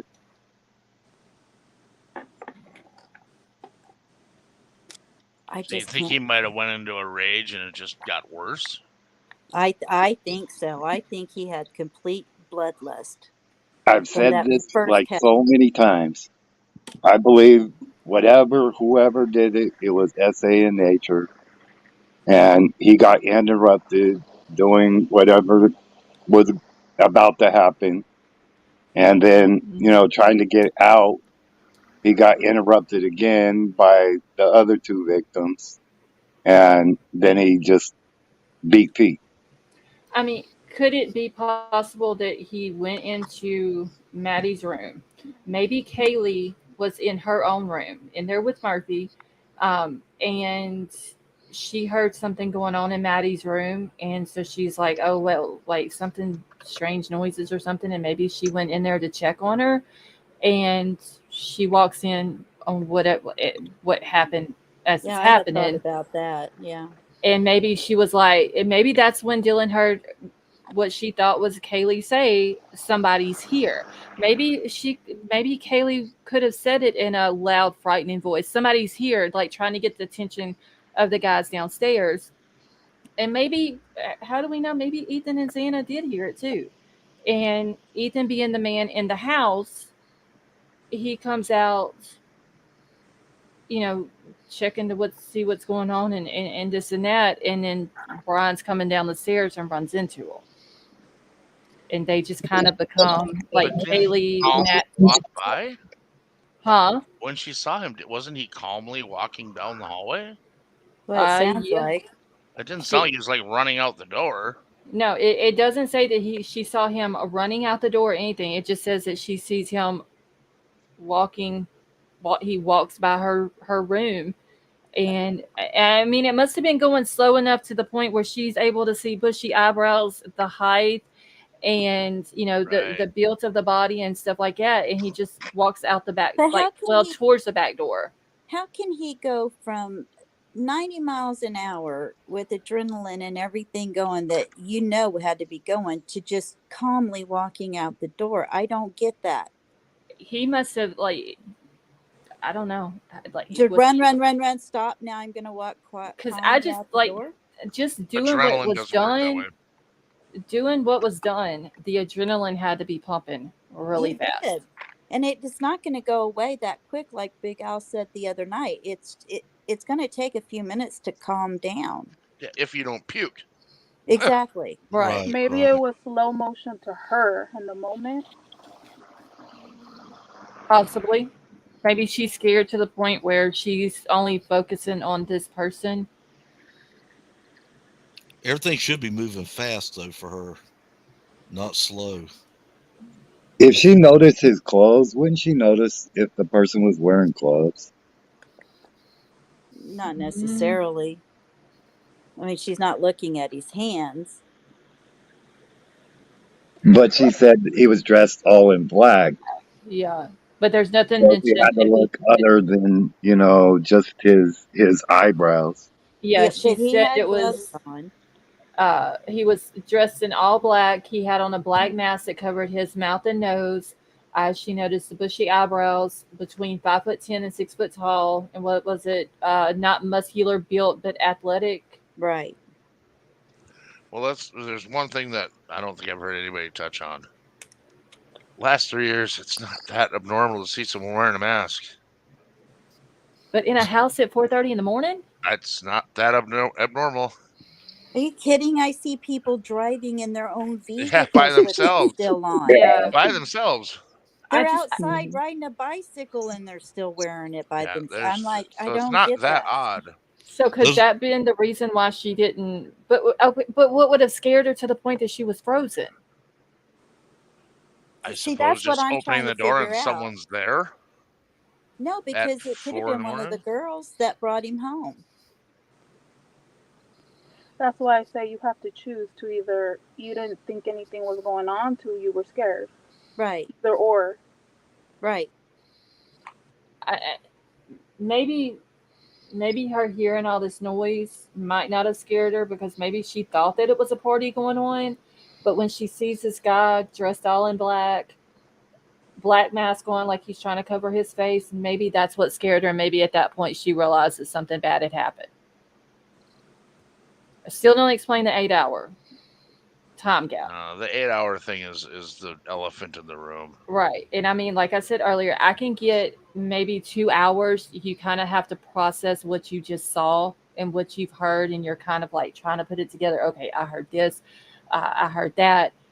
Then I see this guy. I get that. I can give her 2 hours, but eight, and allegedly there's people talking about it at 8:30 in the morning and showing up at the house and before 911. That's what doesn't make sense. And I back to the footprint. Why isn't there footprints from the stairs, the landing to the room? Just the Yeah, footprint in front of the room. unless they have, but I mean, I don't think that they had even determined that maybe this footprint that they found would have been some of the other kids in the house because it was put in the PCA and it's could you put in where she's claiming she's seen him walk. But could, there would still be footprints. If there's a footprint in front of the room, guaranteed there'd be Oh, footprints from the huge. stairs to There the would door. be there's no way what happened in Maddie's room that he didn't get that all over his feet. Mm-hmm. could you There's imagine when the friends came over at 8:30 in the morning? How many instant messages went out? that I want to know who sent the first one out.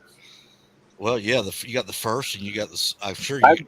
I don't know how many people were there, but I'm sure there's a second and a third, and then I it's just just want to on mush. know if Ellie has all that evidence from all them Snapchats, texts, phone calls, all that other stuff. Hopefully they do. Hopefully everybody that was there, I hope they have all of their phone data from that morning. So I found That something. I found something interesting. We keep talking about 8 hours, 8 hours, 8 hours. Moscow, Idaho, right? Hmm. I'm going to share my screen here real quick and take a look at this.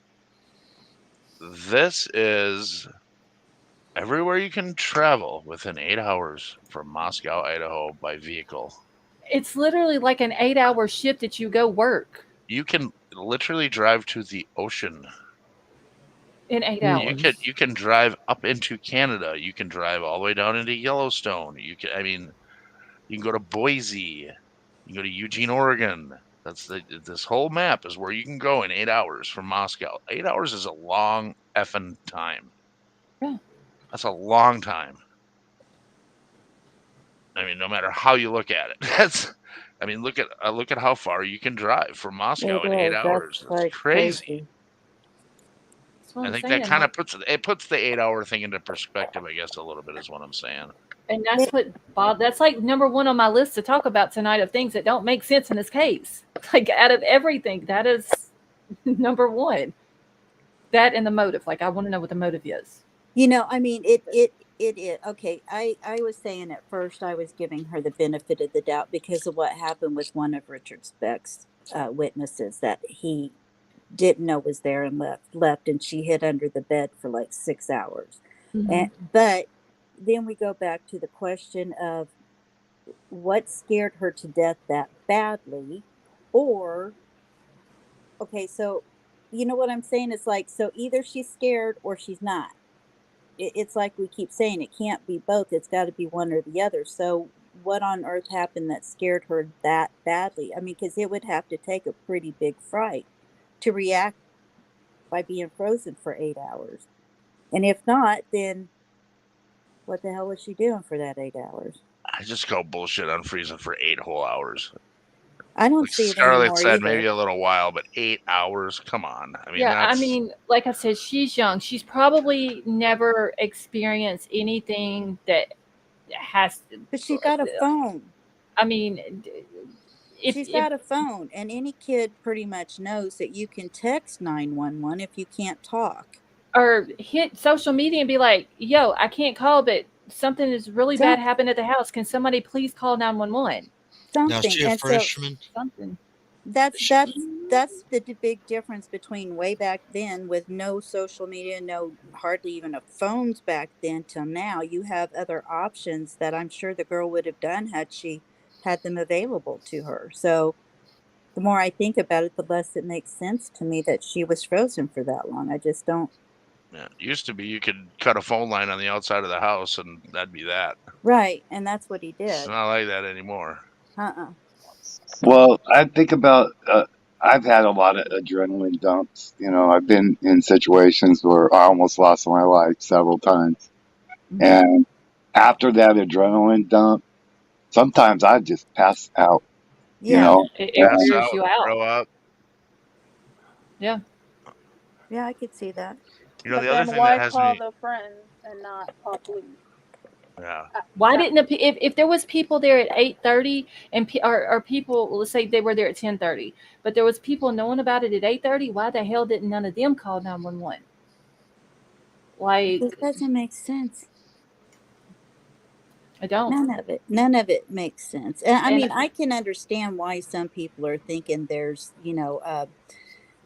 DR used in here, I mean, I can see it because kind of that's really the only reason is that what they were cleaning up? Is that what it took them so long to call for LE?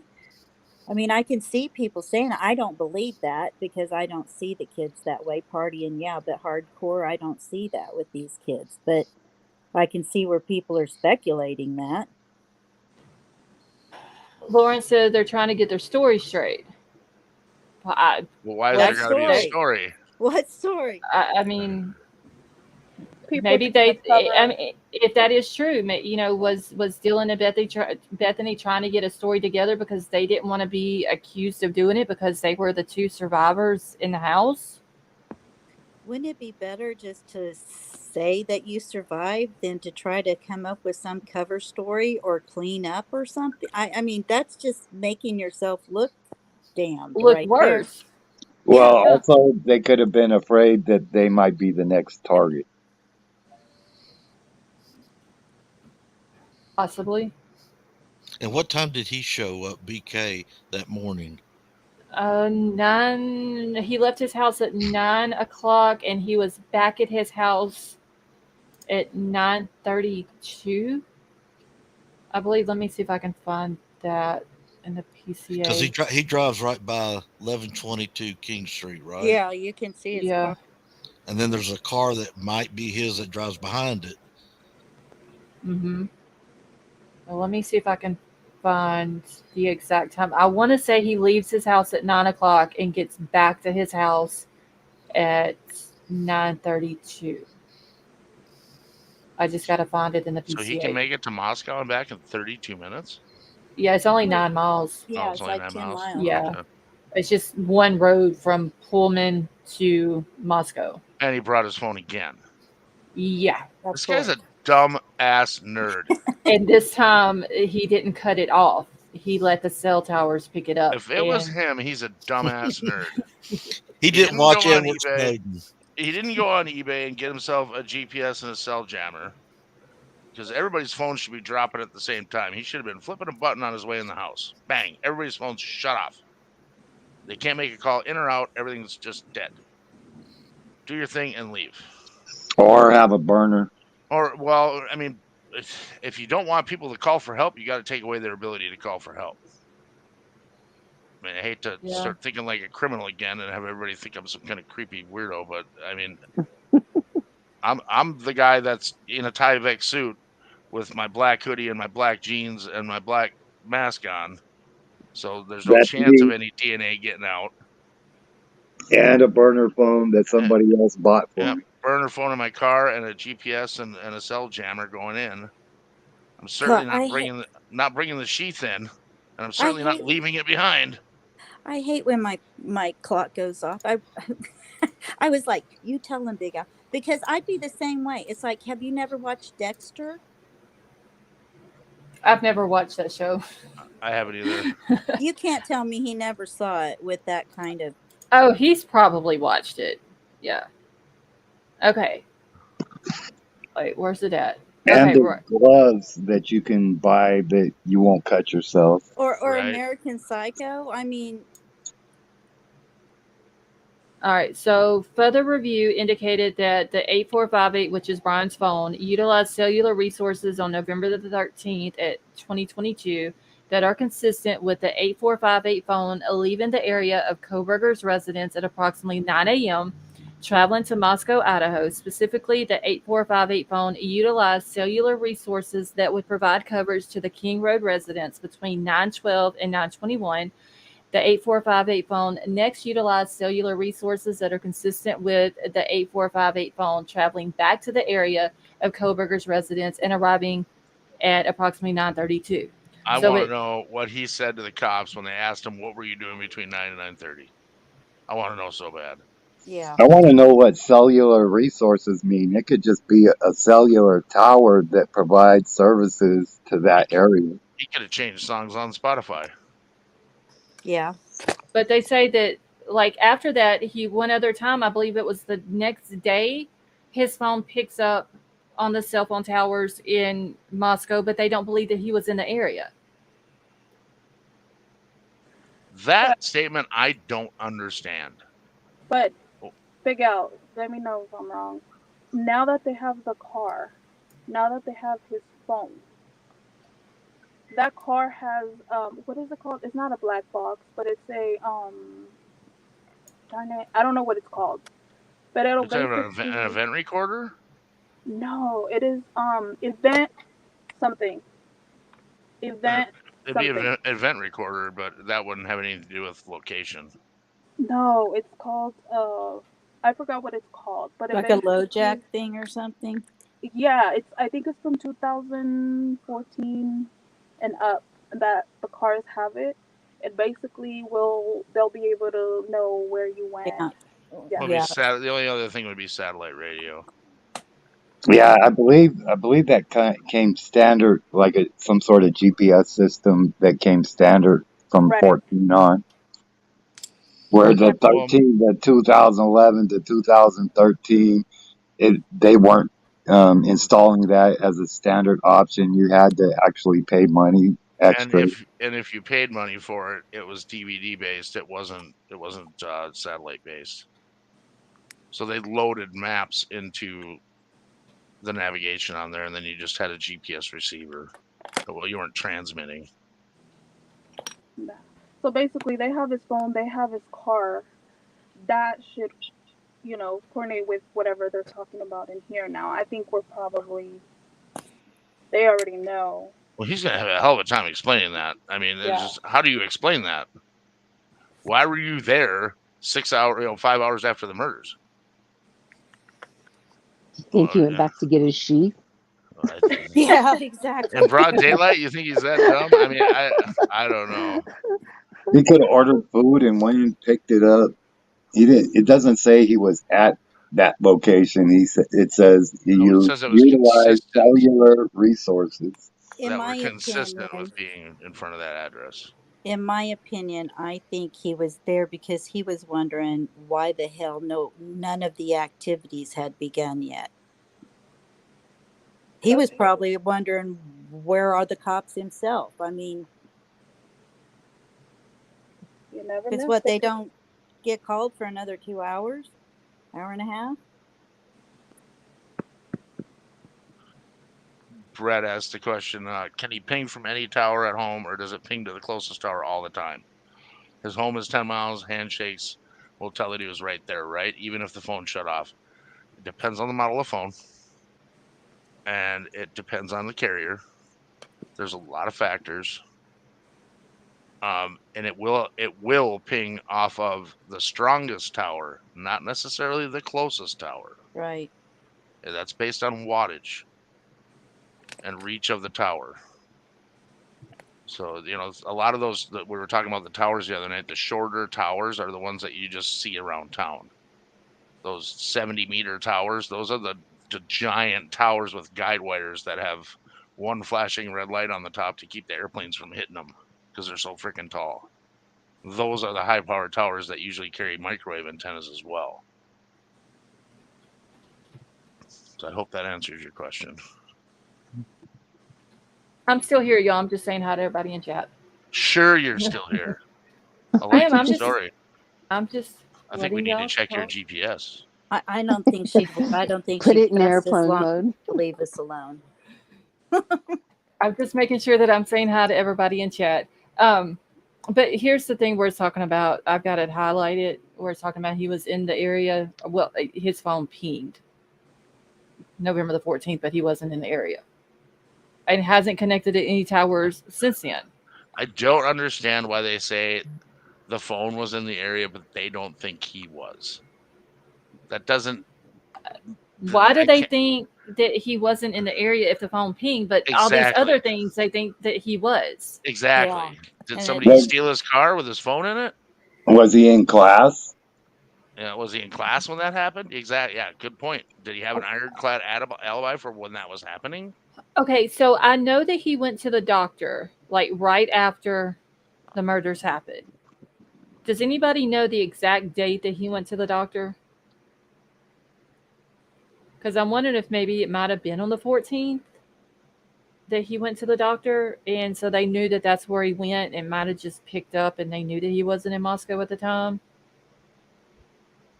But Well, then how? who said he went to the doctor? I'll say bathroom. So sorry, doctor.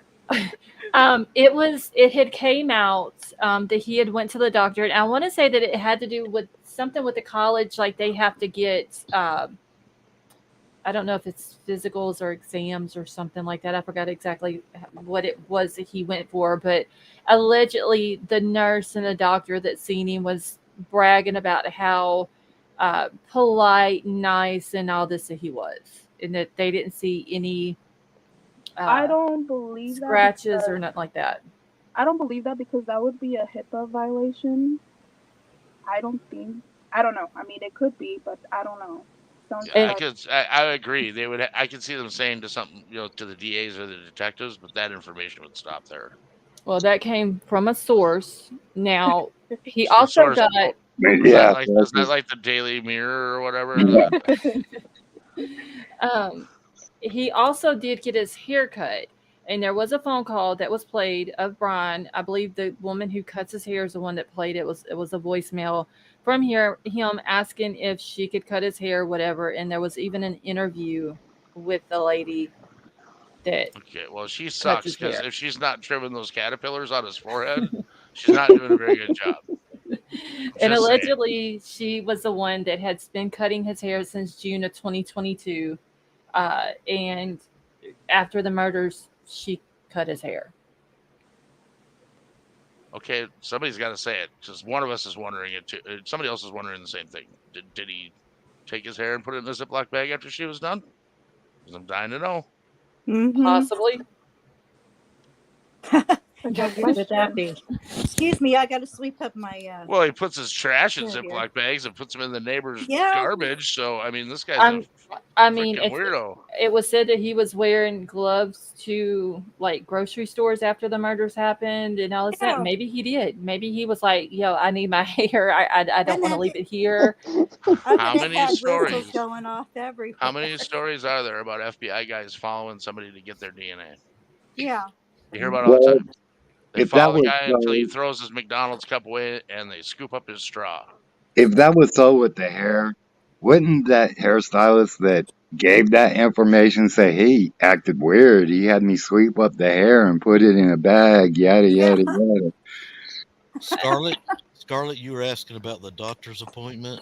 I'm reading from the internet. It says days after the Idaho killings, Bryan Kohberger made it to a routine medical appointment. Staff at the office recalled he was especially charming at a time when students were canceling. Okay. But I wonder though how accurate. Well, also Like with I said, that, with the physical, I mean, didn't his PhD program, he had to do some sort of like service uh for like, I don't know if it was like guard duty, blah blah blah, whatever. But when you work for LE or military, what you have to have a physical, it's a requirement. true. Okay, now I'm reading from Yahoo. Okay. And it says Bryan Kohberger went to medical appointment 4 days after the Idaho event. Staff remembered him especially charming. Okay, if he went 4 days after the event, if he had any significant cuts, bruises, or anything on him, you would think that would be in the report. Right. Not necessarily. Or I don't know. I I don't know. believe. What I mean by that is that if they got that information that he was there, then they would have said, come to think of it, I think he did have a cut or he had some bruises on his hands or something. You would think your doctor would see that, unless he was still wearing gloves. I see some people saying he never worked for LE. What I'm saying is his PhD program required him to do some sort of service like that. And if he's going to do service like that, he's going to be required to do a physical, a full physical. And maybe that's the reason why. Well, I don't know because that would have been after the murders. But that's more information we wouldn't know. And Yeah, here he might have again, went and got a physical. They might have questioned the doctors, and the doctors said, yeah, he had a gash on his back. Yeah. He had a hangnail on his right hand. He had a bruise on his Fingernail thigh. marks on his hand, They're not going on to tell his us face. that shit. No. Yeah, that was my point. Yeah. Yeah, we wouldn't know. Well, I just know that I looked up the requirements for Right. his PhD program. Yeah, it makes And perfect sense that they would do that. But I mean, they're just not. This is all stuff they're not going to tell us. yeah, I'm HIPAA surprised violations. I'm surprised Yahoo even got that out of them. To tell Well, you the truth. furthermore, in the article, it says a receptionist at the office who asked Insider not to name her or the business because discussing the interaction might violate medical privacy laws, told insiders that Kohberger was especially friendly at his appointment, prompting the staff to take notice. Kohberger was so friendly, in fact, her boss commented on it. She said he was so nice and charming. She never says that about anybody. Wow. But Tell you what, if her boss hears Bryan about that Kohberger, interview, she's done because Yeah. she violated HIPAA Yeah. by even saying he was there. but she's never commented on somebody like that before. But she only comments on Bryan Kohberger. What it Yeah. just said. Yep. So I'm just reading it on the messenger. Make it make sense. I mean, why just like? Do you not have other nice people that come in your office? Well, somebody got the info that he was there, some reporter, and they went straight over there and badgered the shit out of everybody who works there. And they got some lady in reception to make a comment. Whatever. If What you it talk sounds to a like. reporter, you don't even know you're talking to a reporter. Yeah, they're He'll not go going to tell print you. it. Yeah, he'll go print it. I had that happen unless you tell that reporter off the record. Mm-hmm. He's going to write it down.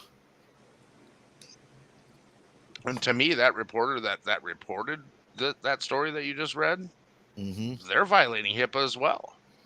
Now that they're out of it, HIPAA only applies. I know this from First Amendment audits.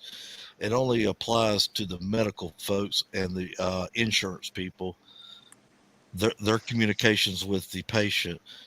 The onus is on them to keep it hidden.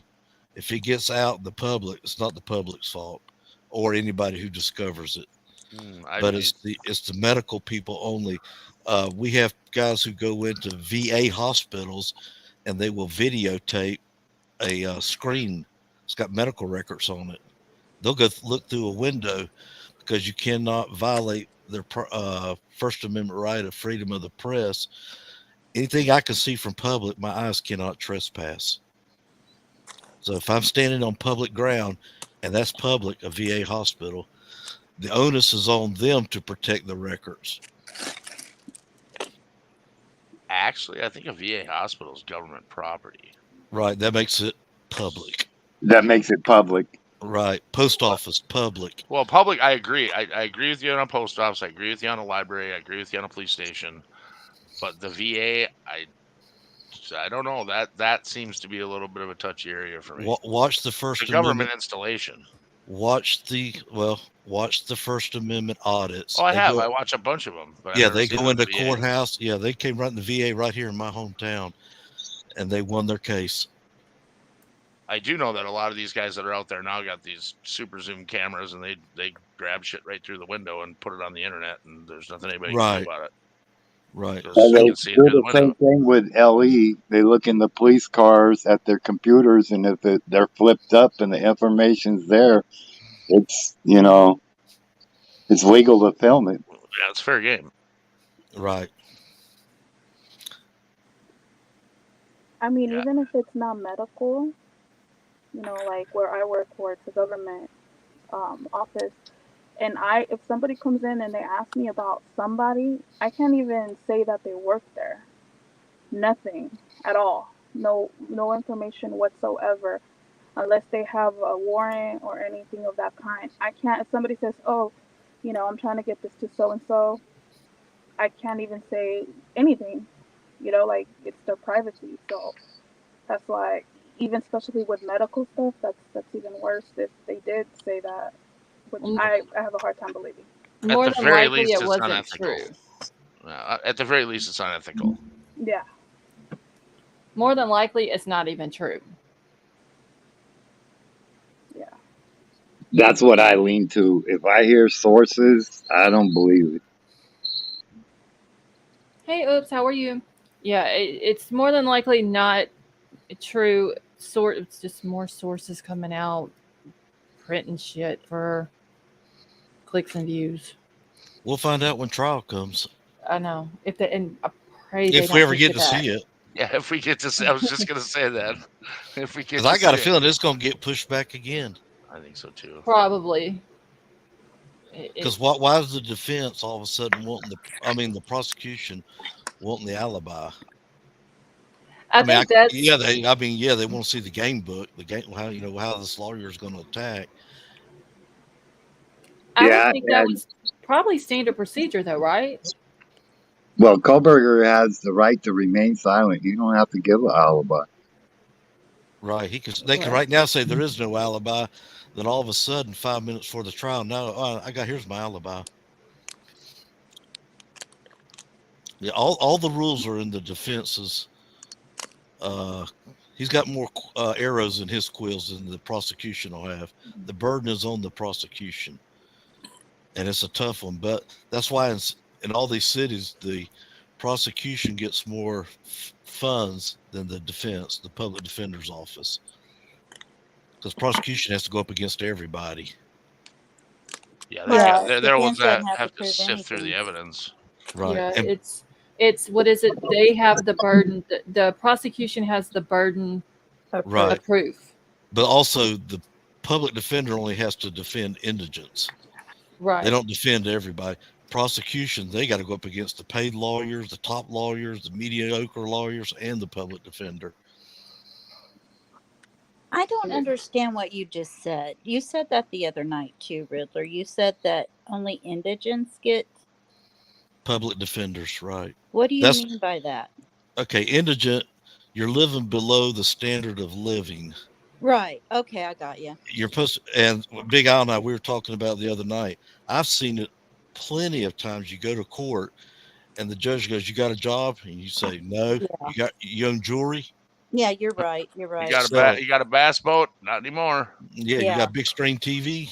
Yeah, I'm sorry. The way you just said that, Yeah. it just made my brain just stop for a minute, because when I think Right. indigent, I think homeless. Well, Because that's they make usually so who much. gets the public defender, or that's who they were made for. But you got so many people now want to just say, "Well, I'm not buying a lawyer. Let the state buy one." But And it's not But just you get what you homeless. pay for too. You got to right, think of Exactly. people on fixed incomes, like Social Security right. disability, Yeah, if uh, you can't afford public one. aid. Anybody that's collecting money from the government, they consider indigents. They don't have the money to pay for a lawyer. Yeah, Well, I tell they you got a what. certain income level, and if you're under that income level, usually the judge will say, "Yeah, I'll have you a public defender." If you're Well, under a certain income level, but if you're just right there on the threshold, and like I said, I've seen judges says, "Go visit a pawn shop. I don't care where you go, sell your jewelry." Have you ever seen Riddler? Maybe you haven't. I don't know if anyone else on the panel has. There's a YouTube video out there of a judge, and this little Latin girl is in court, and it's a video court session. Oh, I seen it. That's great. She's obviously still intoxicated on some substance from the night before, and she Mhm. can't stop giggling and laughing. And mhm. he basically ends up telling her, "You have jewelry?" And she says, "Yeah, a lot." And he says, "How much is it worth?" And she goes, "Oh, a lot." And he goes, "Well, you're gonna have to sell it." And she ends up mouthing off and ends up getting, I think, what is it, Riddler, like 90 days in jail? Oh Yeah, yeah, yeah. Up to him. he keeps putting her in contempt like two Yeah, or three times after because she can't stop Didn't laughing. she and tell giggling. him to F off too? yeah, Yeah, she yeah. tells him to F off too. And, And he's like, "Get back He's here, like, come back come here." back here. and once again, he's asking her, "Do you own jewelry? Do you have this, that?" I'll He's trying to find that. work You with know her. what? I'm gonna find that right now, Scarlett, so you can throw it up so everybody Oh can my hear that, because God, it is it was absolutely hilarious. everybody will be dying laughing. I'll be It right was back. And I hilarious. think he's Latin. He sounds Latin. He has a thick accent. The judge does. Yeah. Well, I tell you what, I don't care if I go into a police interrogation room, whether I'm a witness or not. I'm having a lawyer with me. Oh, for sure. With Exactly. anything like I that, don't care if it makes me look guilty, man. I'd rather look guilty and be safe than to go in there by myself. I wouldn't sign anything, and I wouldn't say Uh-uh. anything without a lawyer there. No way. And then I'm going to double question him, and I might have another lawyer just to watch him. Exactly.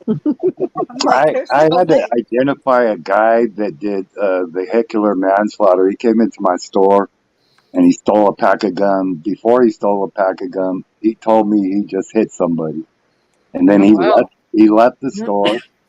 And the police showed up, and I gave them, what happened.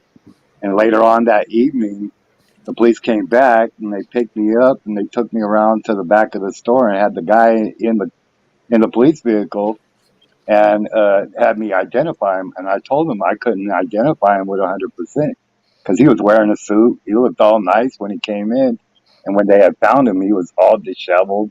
He smelled like alcohol. Yada yada yada. So when I actually had to go to court and testify, I was looking out of the window from the DA's office, and I saw the dude walking up to the court. And I called the DA over and I said, "That's the guy.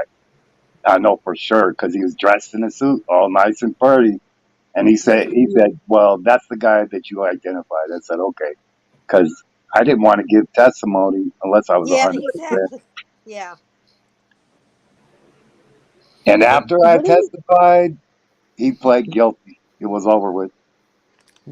what are your guys' thoughts as far as them trying or supposedly demolishing the house before the trial? Oh, You we had guys that think that should conversation the other day. That's yeah, did wrong. you? I missed it. I'm Yeah, sorry. no, I think the general consensus is leave the house up until after the Yeah, trial. it needs to Yeah. stay Yeah. up for sure. Because what if something? Um, I know.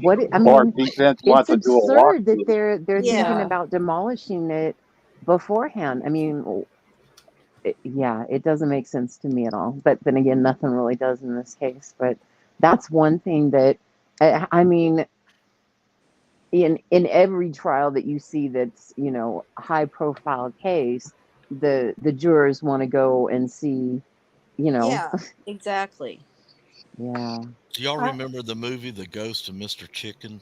Oh gosh, With yes. Don, remember when they went back to find the ghost in the house? The whole jury, the judge, the Yeah. prosecutor, even people in the audience went in the house, and they're trying to find those trap doors that he talked about in an organ playing and all and that. whoosh, Yeah, and it all of a sudden opened. it happens. Yeah, everything starts working. But that's what that reminds me of. But if I was a jurist, I want to stand right where Dylan was or where she testified she was at. And I want to see what it looks like to look over to Xana's room from her room. Yeah, I would love to see that too. And I would want to hear noise from upstairs. But I know jurors can't talk to each other until the deliberation. So that's when I would want to go in the house during the deliberation and have another juror go upstairs and just say something in a normal voice. just to hear what they can see, what they can Right. hear. Right. And then walk. Exactly. Does the stairs squeak? The Oh floors yeah. crack? And, Hmm. I wanted all that. And maybe where furniture was placed at. And we see some pictures of the inside of the house. And some people have done real well with these 3D models that they show you Hmm. navigating through the house. And somebody even had it where the suspect, he went to this room first, and then you go up the stairs, and he does there what they thought his travel was.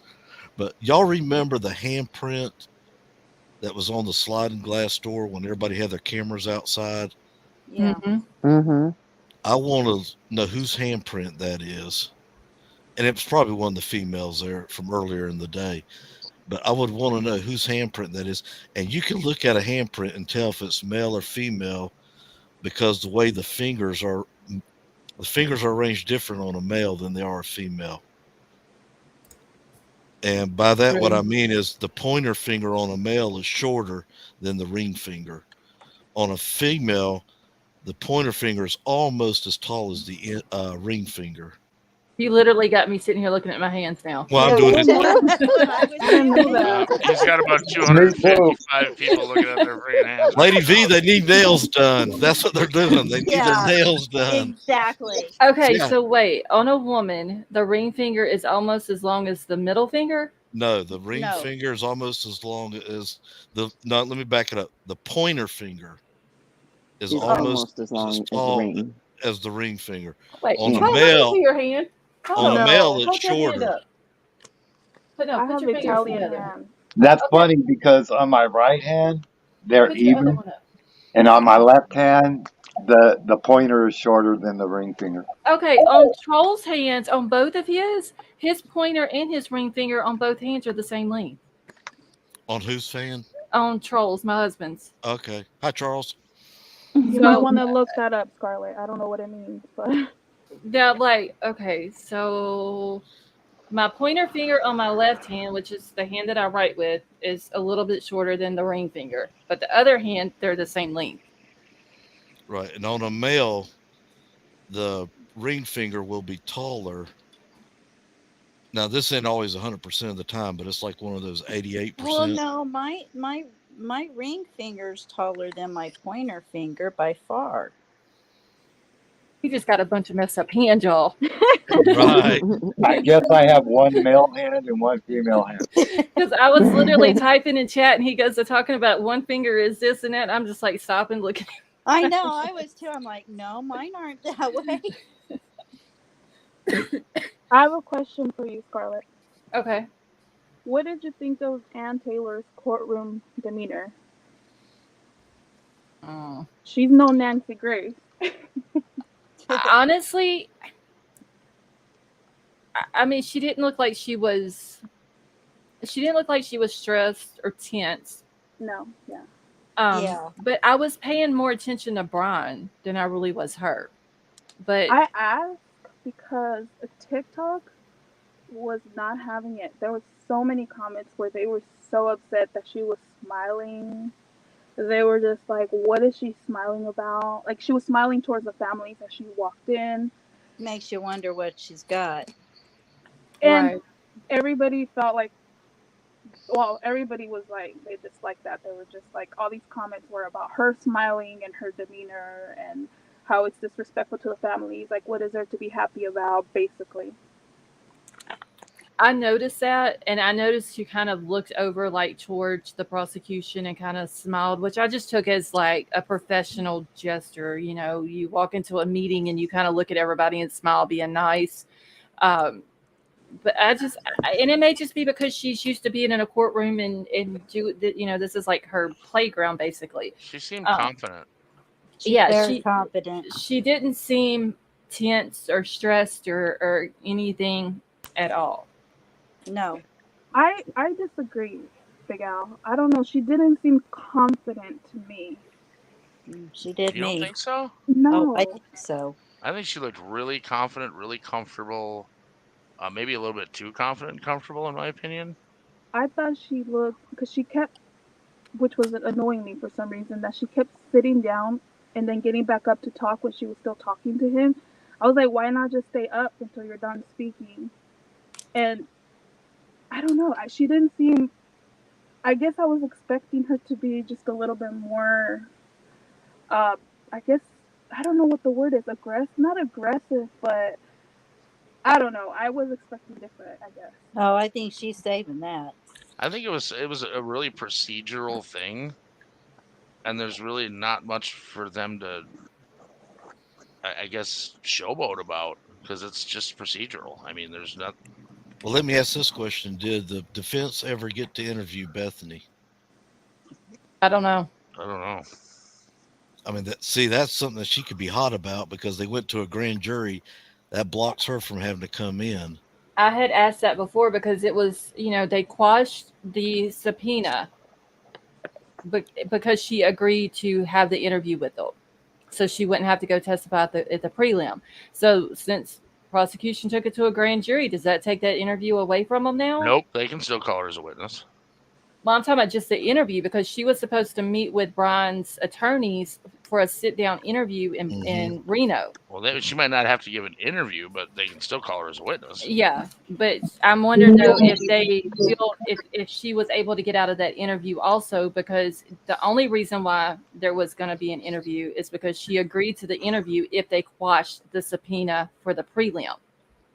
Oh, she Yeah, but agreed to an that's interview with Kohberger's attorney? Yeah, because Kohberger's attorney is the one that subpoenaed her to the prelim to testify at the preliminary Oh, hearing, but because there was a grand jury indictment, which then cancels the prelim.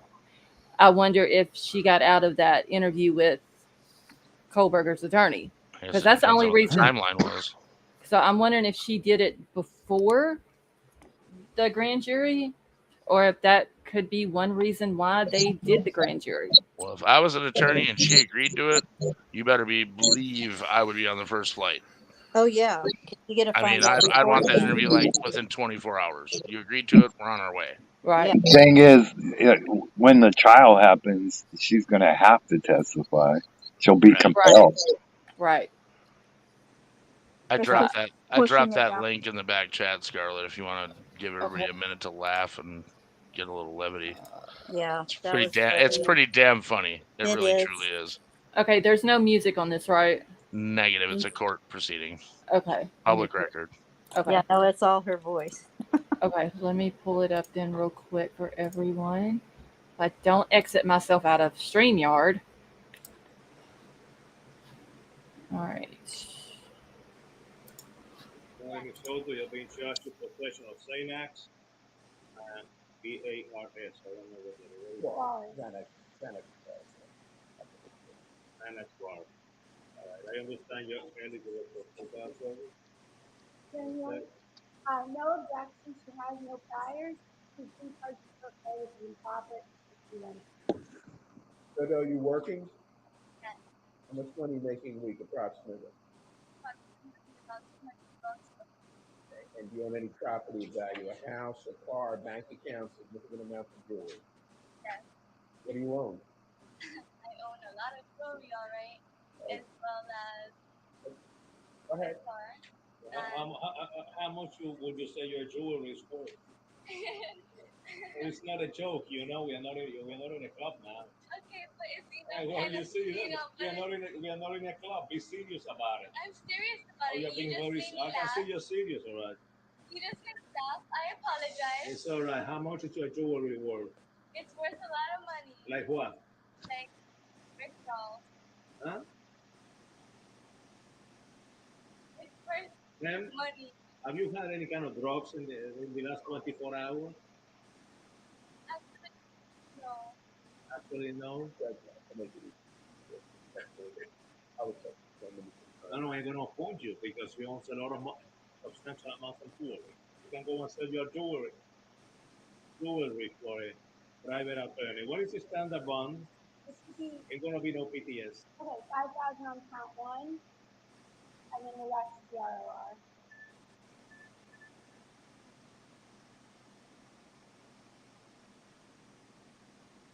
Oh yeah, this is also requesting a referral to Division 68. Count one would be 5,000 for our cost found. Count two would be ROR. This is requesting ROR on count 2 through 26. Refer to Division 51.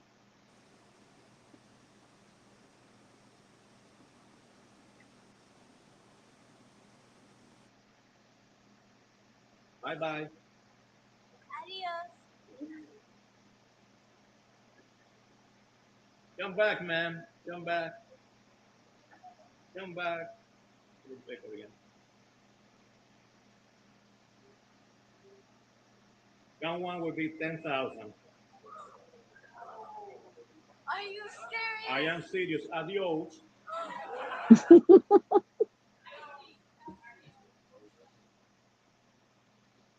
Come back again. Come back again. Bring him back again. I believe I heard you saying to. I believe you. Did you say? Did you say that? Yes, sir. Oh, you did say that?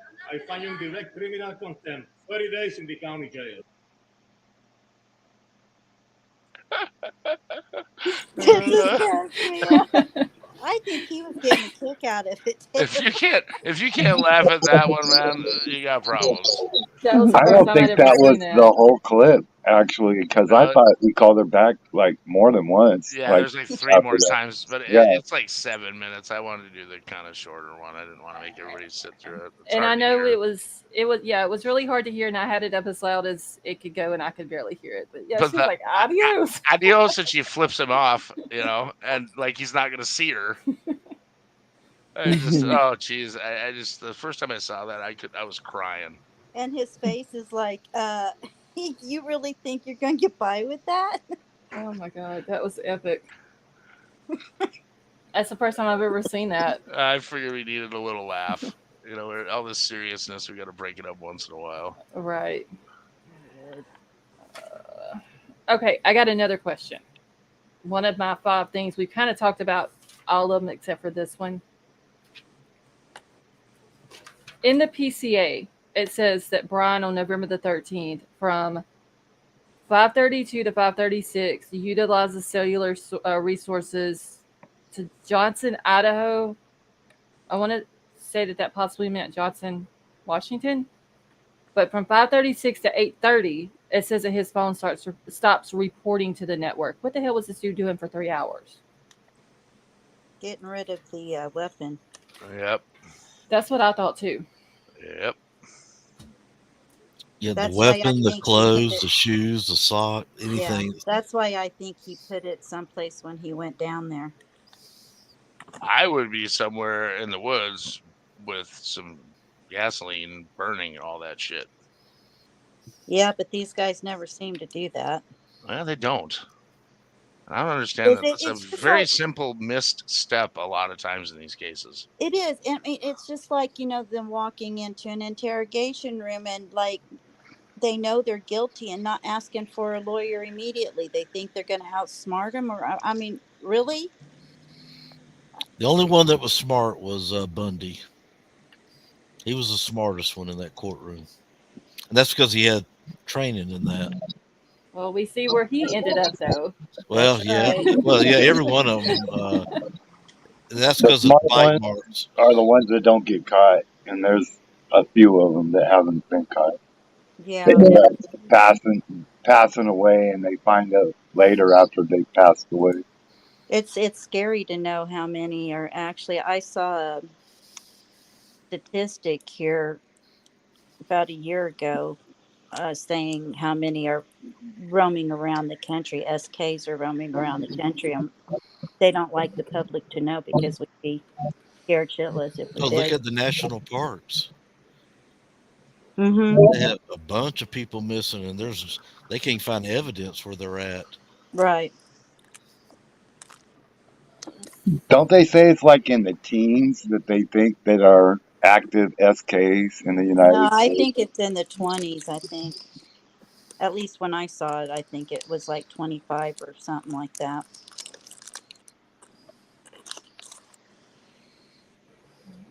I think we've only had 3 SKs come to my city. Bundy was one of them. He had met a girl on the west side of our city, and he was talking to her, and then all of a sudden her brother came out there and ran him off. Oh, How wow. lucky is she? So he Right. turns around and he's heading back towards a city called Lake City, and he picks up this young girl, and she's like a junior high, somewhere between 12 and 14, and she becomes a victim. That was his last one. Then he gets caught wearing Pensacola, I believe. I used to take my daughter out to this pond that is right next to the Green River, Oh Oh, gosh, where he in close vicinity where he dumped a bunch of the bodies. wow. That's a Acco- scary thought. According to a couple different sites, there's currently 11 active serial killers in the U.S. Yeah, that could be. but Oh, could you wow. imagine waking up? Let's put yourself in the Idaho situation, the Gainesville, or any of these Bundy cases. You wake up and there's someone standing right over you. It's my worst Oh nightmare. my gosh. Because if I can't reach my nightstand, I'm dead. Yeah, mine. Yeah, under my pillow. Yeah, that is my worst nightmare as Yeah. well. If they Because make when it I to my finally bed and I do, don't wake up, that's my worst nightmare. Well, yeah, he's already got the upper hand on you. Yep, for If sure. you can reach it, I mean, it only takes that one hand driving down, Yep, yeah. you're and right. it's good Because night, Irene. I mean, I don't sleep well, or there'll be times I'm up for 2 or 3 days at a time. I can't sleep because of some health issues I have. And when I finally do crash, I crash hard. So, yeah, that scares me to death. I woke up one time with somebody standing over me, and I pretended like I was still asleep, Mm. but it was a friend of my mom's that was trying to get at me. They better be careful doing He that would in have my been punched in room. the face. No, it Yeah. was a she. She was trying to get at She me would have in been a punched in the face. boom boom room. Yeah. Is it a cougar? Yeah, I was only 14 at the time. I think Oh, she was like 30. Good And Lord. she actually propositioned me at one point in time. Well, Oh, Ray's my just a my stud. wow. husband and my husband had one of those too. See, now you just said Ray's just a stud, but if you flip that around and made the female and male ages the opposite, that Yep. Ray would be a pervert. Yep. Yeah. Yeah. That's But That's just he, that how it double is. standard that I hate. well, he I would didn't be a, do nothing. I was brought up better, and that wasn't the only, female friend of my mom's that propositioned me. Oh, wow. My husband didn't abstain from it. I think I read about you in Penthouse Forum, Ray. I tell you what, yeah, there is a big double standard, but yeah, I mean, somebody come in my room, they They're getting either punched in the face. Yeah, either they I'm make gonna us. be either I'm gonna be unalived or they are one of the two. I mean, they would have to make it past my dog in the house first. Yep. Well, I was at her house sleeping on her couch. I used to watch her kids. She did beauty pageants. She was like the lead person. I'd help her like make all the trophies. And then when we went to the pageants, I'd watch her kids for that weekend, those 3 days. You could sell this story to Netflix, Ray. For real, I would watch it.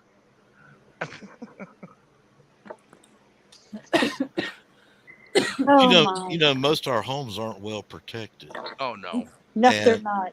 and I saw this on a video. This on YouTube. A 12-year-old girl will knock down 90% of the doors with one kick, and it shows her doing it. And that's because when they put your door jambs in, the contractor puts in, to save money, a 3/4 inch screw.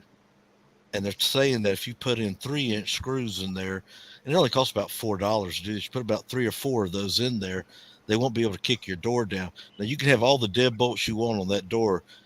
She can still kick that door jam off. Well, it doesn't matter what And kind of that's deadbolt you got. If you put a pipe wrench on a deadbolt, you can spin that thing around and break every one of them. and so the best thing to do is to put 3 to 4 inch screws, wood screws, inside the door jamb on both sides if possible, but especially the side where the lock's going into the door. That's where you need them at, and that'll stop people from kicking doors in to get inside your house. Yeah, I had a locksmith show me one time. He couldn't pick this deadbolt, and he went back to the van, grabbed a pipe wrench, and put it on the deadbolt, tightened it down, and spun it, and the whole thing just fell apart. Right. I couldn't believe it. I wanted to, Oops was saying they thought that 50% of homicides are not, found out who did it. And that's the truth if you look at the national average. Yeah, it is. What year was it that the Zodiac stuff was going on? Late 70s, 60s, 80s? early. And those still haven't been solved. Wasn't that like the early 70s? Let me Google it. I think it was Late 70s, 80s. 60s? I remember as 1960s. a kid. I remember as a kid, we used to say Zodiac's coming for you. Yeah, I I think I that lived was in like in the Vallejo late. at that time. I think that was in the late 60s, early Yeah. 70s. December 68, October 69. Okay. And they still haven't solved that one. No. No, they got a pretty good sketch of the guy too, which is pretty surprising. And the sketch that they have of that guy is pretty damn good. Kind of makes me think of that guy with the sock over his head on Fat Albert because he's wearing some sort of thing on his head. That's awesome. What is that guy's name? Oh, I can't think of it. Wait, who? Reg? Was it Reg? That was a good cartoon. Mm-hmm. Yeah. Oh my word. Mushmouth. Mushmouth. Yeah. Yeah, because you could barely hear him talk. Yeah, that's it. Yeah, it was Mushmouth. Or Or- Dumb Donald or Kenny. Mushmouth. Kenny got the sock on his head too. They never got the guy that killed the Black Dahlia either. I don't think. Well, just look how many people are missing in America. I know just in my hometown, there's about 15 or 20. Yeah, it's They crazy. don't even know where they're at. And they got the other ones, they found the bodies. But, we got this paper, it's called the Justice Coalition. And what they try to do is help the victims out. Because the victim gets beat up at home and the house gets robbed. And then they catch the guy. Well, he goes to prison, a correctional institute. He gets free medical. He gets food. Yep. The victim. Exactly. Now, who's going to take care of the victim? Nobody. Right. So that's where we mess up at. I'm trying to Yeah. see how many missing people are in just the state of Louisiana. 179 in Minnesota. Louisiana says I don't want to look up California because it's going to be an astronomical. Oh yeah, California would probably be a lot. California and Florida is going to lead the way, I guarantee, in Texas. I wonder about Kansas because it ain't so safe here anymore either. Well, look at Las Vegas. Remember that lake that was drying up? And all those 55-gallon Oh, drums. Yeah. Lake Mead. Is Yeah. that the one you're talking about? That's Mhm. Yeah. it. Well, they got their water back thanks to a bad storm out there, but all those 55-gallon drums started popping back up to the surface. It's like every few days you see something about Lake Mead and there being a body found in it Right. as it was going down or whatever. That is just crazy. I can remember back in like 1978 or 79, the DEA was bringing all these organized crime leaders in to court. Yeah. They were I was getting gonna say, I subpoenaed. think that's what it was. And then about 5 days before they were supposed to appear, they're missing. And they Yeah. found them floating out in the ocean in one of these 55-gallon drums or in the lake, or they never showed up. They don't know where they're at. I bet a lot of them are there. Right. 266 active missing person cases in Louisiana. 266? Yep. Good Lord. Yeah, you're up there on the list. You guys How are much is pretty high on Kansas? the list according to what I'm looking at here. How much And, is Kansas, Big Al? Kansas is and that's probably out of them 266, there's probably a lot from around New Orleans, around that area. probably 81 in Kansas. Well, that's not bad. Yeah, there's Yeah, but it's Kansas. it looks like this is in per 100,000. Arizona's the highest. Oregon is second. Vermont is third. Washington's Yes, fourth. Sally Mae in chat says Oregon has 432 missing. Nevada, Wow. let's see, Lauren Cake says Nevada has 192 people. Wow. Yeah, Where's it looks like Florida at? Massachusetts is the least. Florida looks like they're pretty middle of the road, 5.52 per 100,000 people. So they're kind of in the California, middle, towards the top more. I don't see. I don't think California's that. down on the list, believe it or not. I don't think Tonka that. says California has 2,133 missing persons currently. See, I don't think that Wow. Kansas number is right because we have one of the biggest traffic. This is as of July rings here. 2022. Yeah, Okay. I mean, because we have a huge trafficking ring here. Oh, wow. Come to Florida. Yeah, I bet. What about New York? Does it have New York on there? See, it brings you to this weird thing. It gives you numbers on the main page, and then you go into this thing where it's not. Alaska is 16,000 since 1988. I Yeah, mean, I could, Alaska's crazy. They're Yeah. by far the top I one. could, but I could see that though with all the wilderness and stuff like that, and people getting lost and National they- parks again. right. I New could York see is- that. Lost, getting ate by bears. Bigfoot getting them. Wow. Well, and Yeah. then you have where one trooper has like how many thousands of miles he has to patrol. Yeah, because they don't have that many up there. Wow. Yeah, there's a lot of varying numbers on these stats, and some of them are from 21, 22. The stuff in 23 I don't trust yet because statistics aren't all in, for the year. But New York's somewhere down the middle of the road.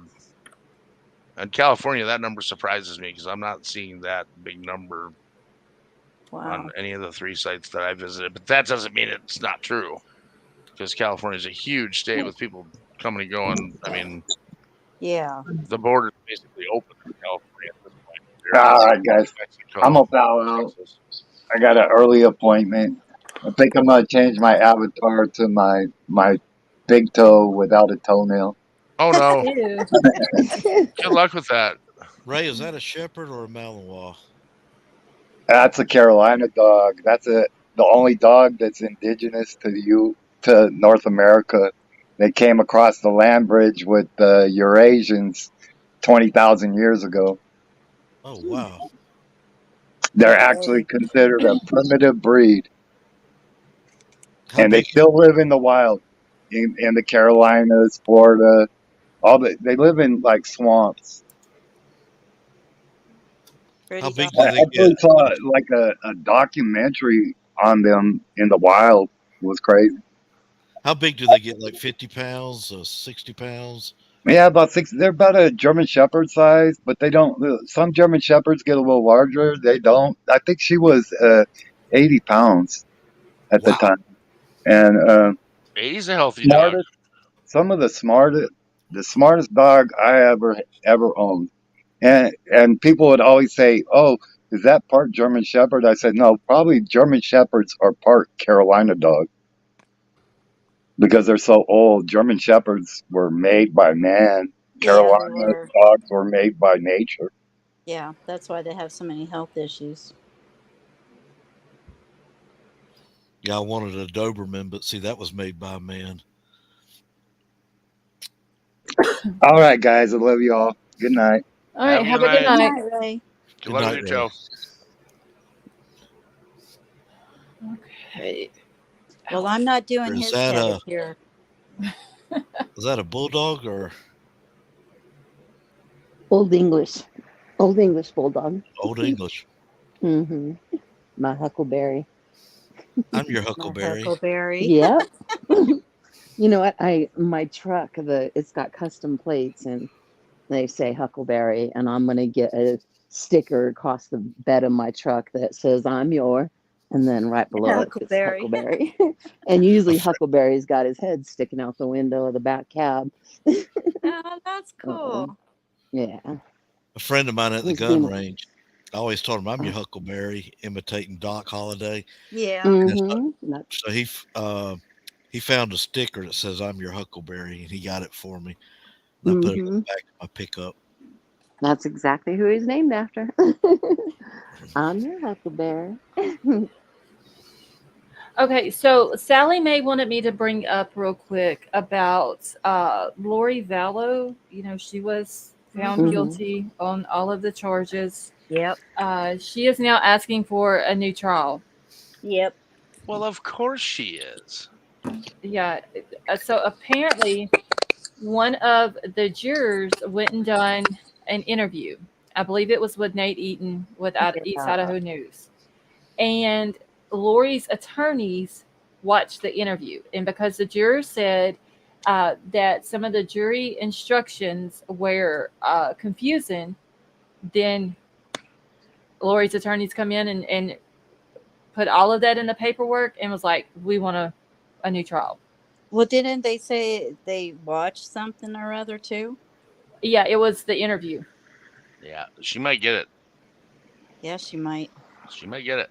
They had Well, to let a lady here that was in prison, I think over in Tallahassee. They had to bring her back because her lawyer found out where the judge gave the wrong instructions to the jury.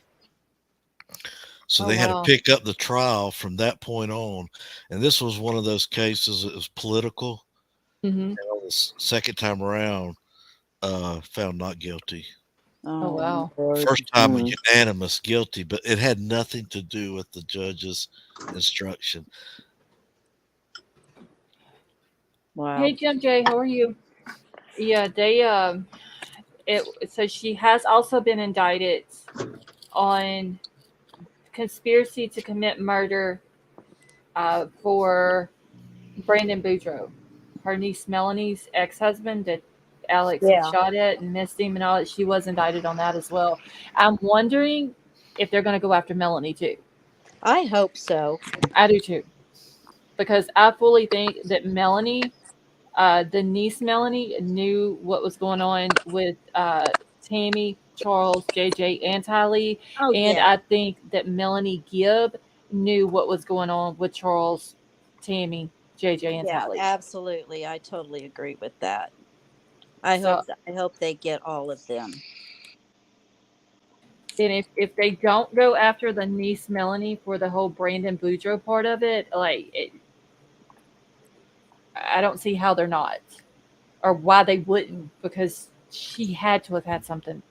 She had to have known about it. Yeah, I think so.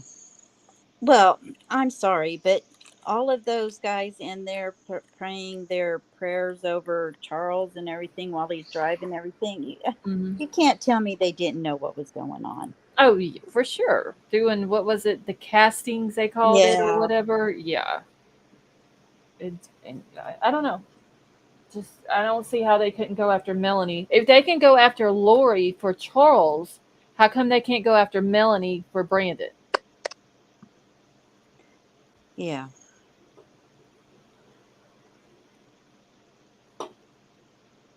Uh, Did you watch any of that? Oh my gosh, how do you say her name? Blickfield, the one with the guy that was on Family Feud.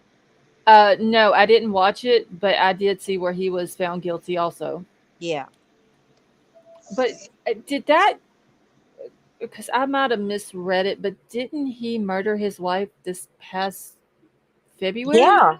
Yeah. So they Yeah. so they've already like went to trial and found him guilty and everything. Like Yeah. this quick. They had the verdict. Yeah, they had the verdict watched today, I believe it was.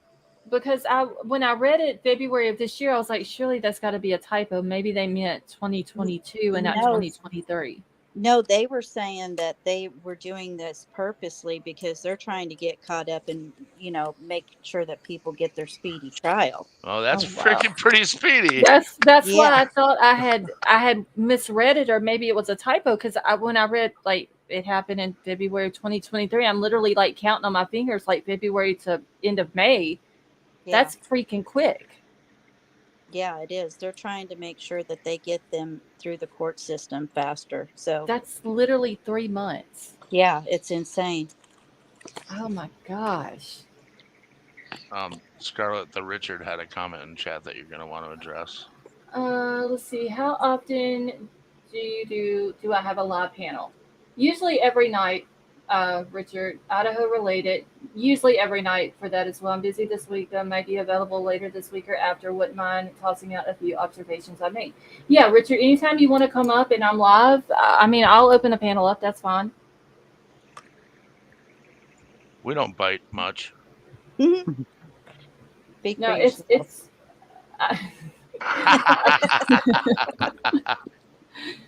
All right, Lady V. I went completely blank. um, I mean, no, you're good. I like having people up and hearing their different opinions and theories on all this, because this case is just it's weird to me, the stuff that is going on with it and that has went on with it. Hey, Rosie. It's I don't know. I don't understand it. I don't get the whole secretive part of it, and just it's one thing and then they backtrack, or I just don't understand all that. Like, why are they It doing seems that? like a lot of them are like that here recently, though. True. Well, let's face it, the way they try a case on both sides has changed a lot with technology. Yeah, it's had to. It has changed a lot. Yeah. Michelle, have a good night. I mean, I, we don't get anything in a lot of the, especially Krama's side, run with all kinds of heaven knows what, let alone they're not going to keep anything quiet if they find out something for real. no, the problem is you can never tell it's real from Exactly. some of it anymore. I don't know. I want 3 sources. If I can find it in 3 different places, I'll give it some cadence. But other than that, I mean, it's just so many people are so full of shit on YouTube. I think Yeah. that's, again, I know I always bring this up, but that's why this Indeed. chat does as well as it does, and this channel does as well as it does. I Look agree. Just look at the clickbait that you get on YouTube and the media. Yeah. All these, yep. Media too. Yeah. Well, And the media, I mean, even has clickbait. that Globe, what is it, the Globe or the Sun or whatever that one is? The U.S. Sun, I think Yeah, it the is. U.S. Sun. They follow every case on social media because they know that there's 400,000 people following true crime, and they're going to Right. get clicks. Yep. So a quick, simple story, whether it's true or not, and the more outrageous it is, the faster it spreads. They're Yeah, and going to they get don't those care. clicks. They don't care what it does to No, anybody. it's all about money. It's clicks. And Susan in chat said there's a gag order. Where do they get the information from? Hmm. They're claiming sources, and so that's why you don't know if it's true. You know, just like the guy that was putting out the stuff on shit. What's his name? He did like the 3 parts thing on the Idaho murders.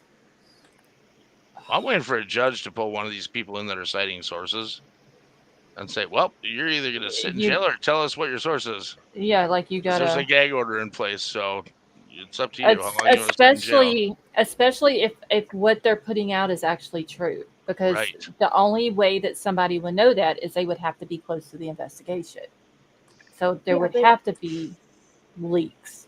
but even Banfield, even she, like, I mean, she sit there, she had an interview with the lady down in Oklahoma, and before she even got off of that interview, she was already expounding on things that weren't true.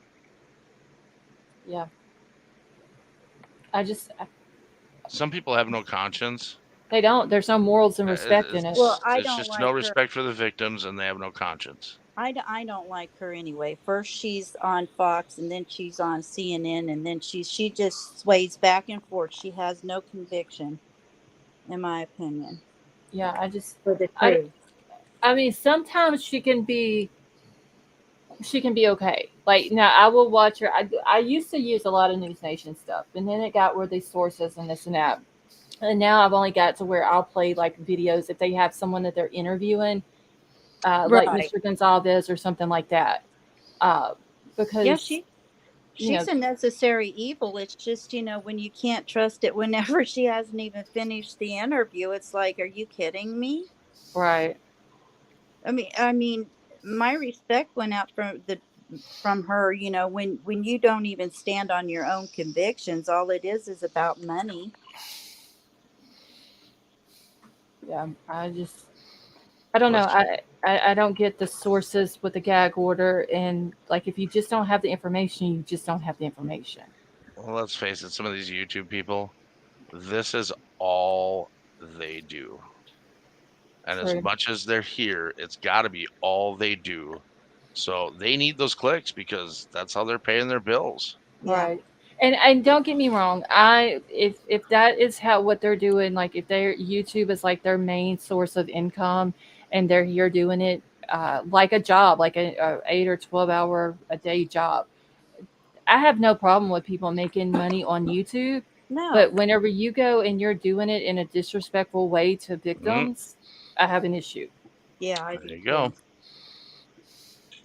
That's where it's at. That's what separates you, kid.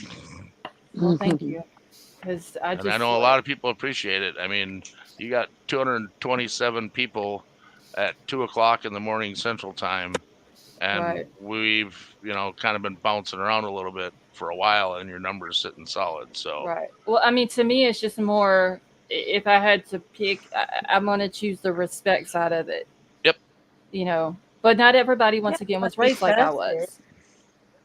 It's Yeah, I just mean, the respect for the victims and the family is more important to me. yeah, You because know. people, they don't care what kind of damage they're doing to these witnesses or anybody else. No. I mean, once somebody puts something out there, whether it's true or false doesn't matter anymore, because you have already changed that person's life. Right. And there will be an amount of people that will believe even the craziest things about somebody and never find out whether it was true or not. They're just going to stand on that. Right. And that's just like the dude from Twitter. Now, don't get me wrong. I have questions about Dylan and the 8 hour gap. Oh, I do. But the stuff that the dude from Twitter was putting out about her was not right. No. Whatever happened to that guy? He took I guess either Twitter took his account or he deleted the account because he's not on there anymore. But and like I said, just what he was saying about her was so disrespectful, and just basing it off of him knowing it for a fact because he is that way, and he doesn't know if that girl is like that, and if she is, so what? If Yeah. she is, that is her story to put out. That is her business. It's not for anybody else to put out. Right. And so, thank you, sweet Melissa. It's just it's people like that. I just, if you ain't got respect for the victims, I ain't got respect for you. No. Yeah, and please don't speak for the victims. Right, I hate it when people do that. right. It's just, Don't take their voice.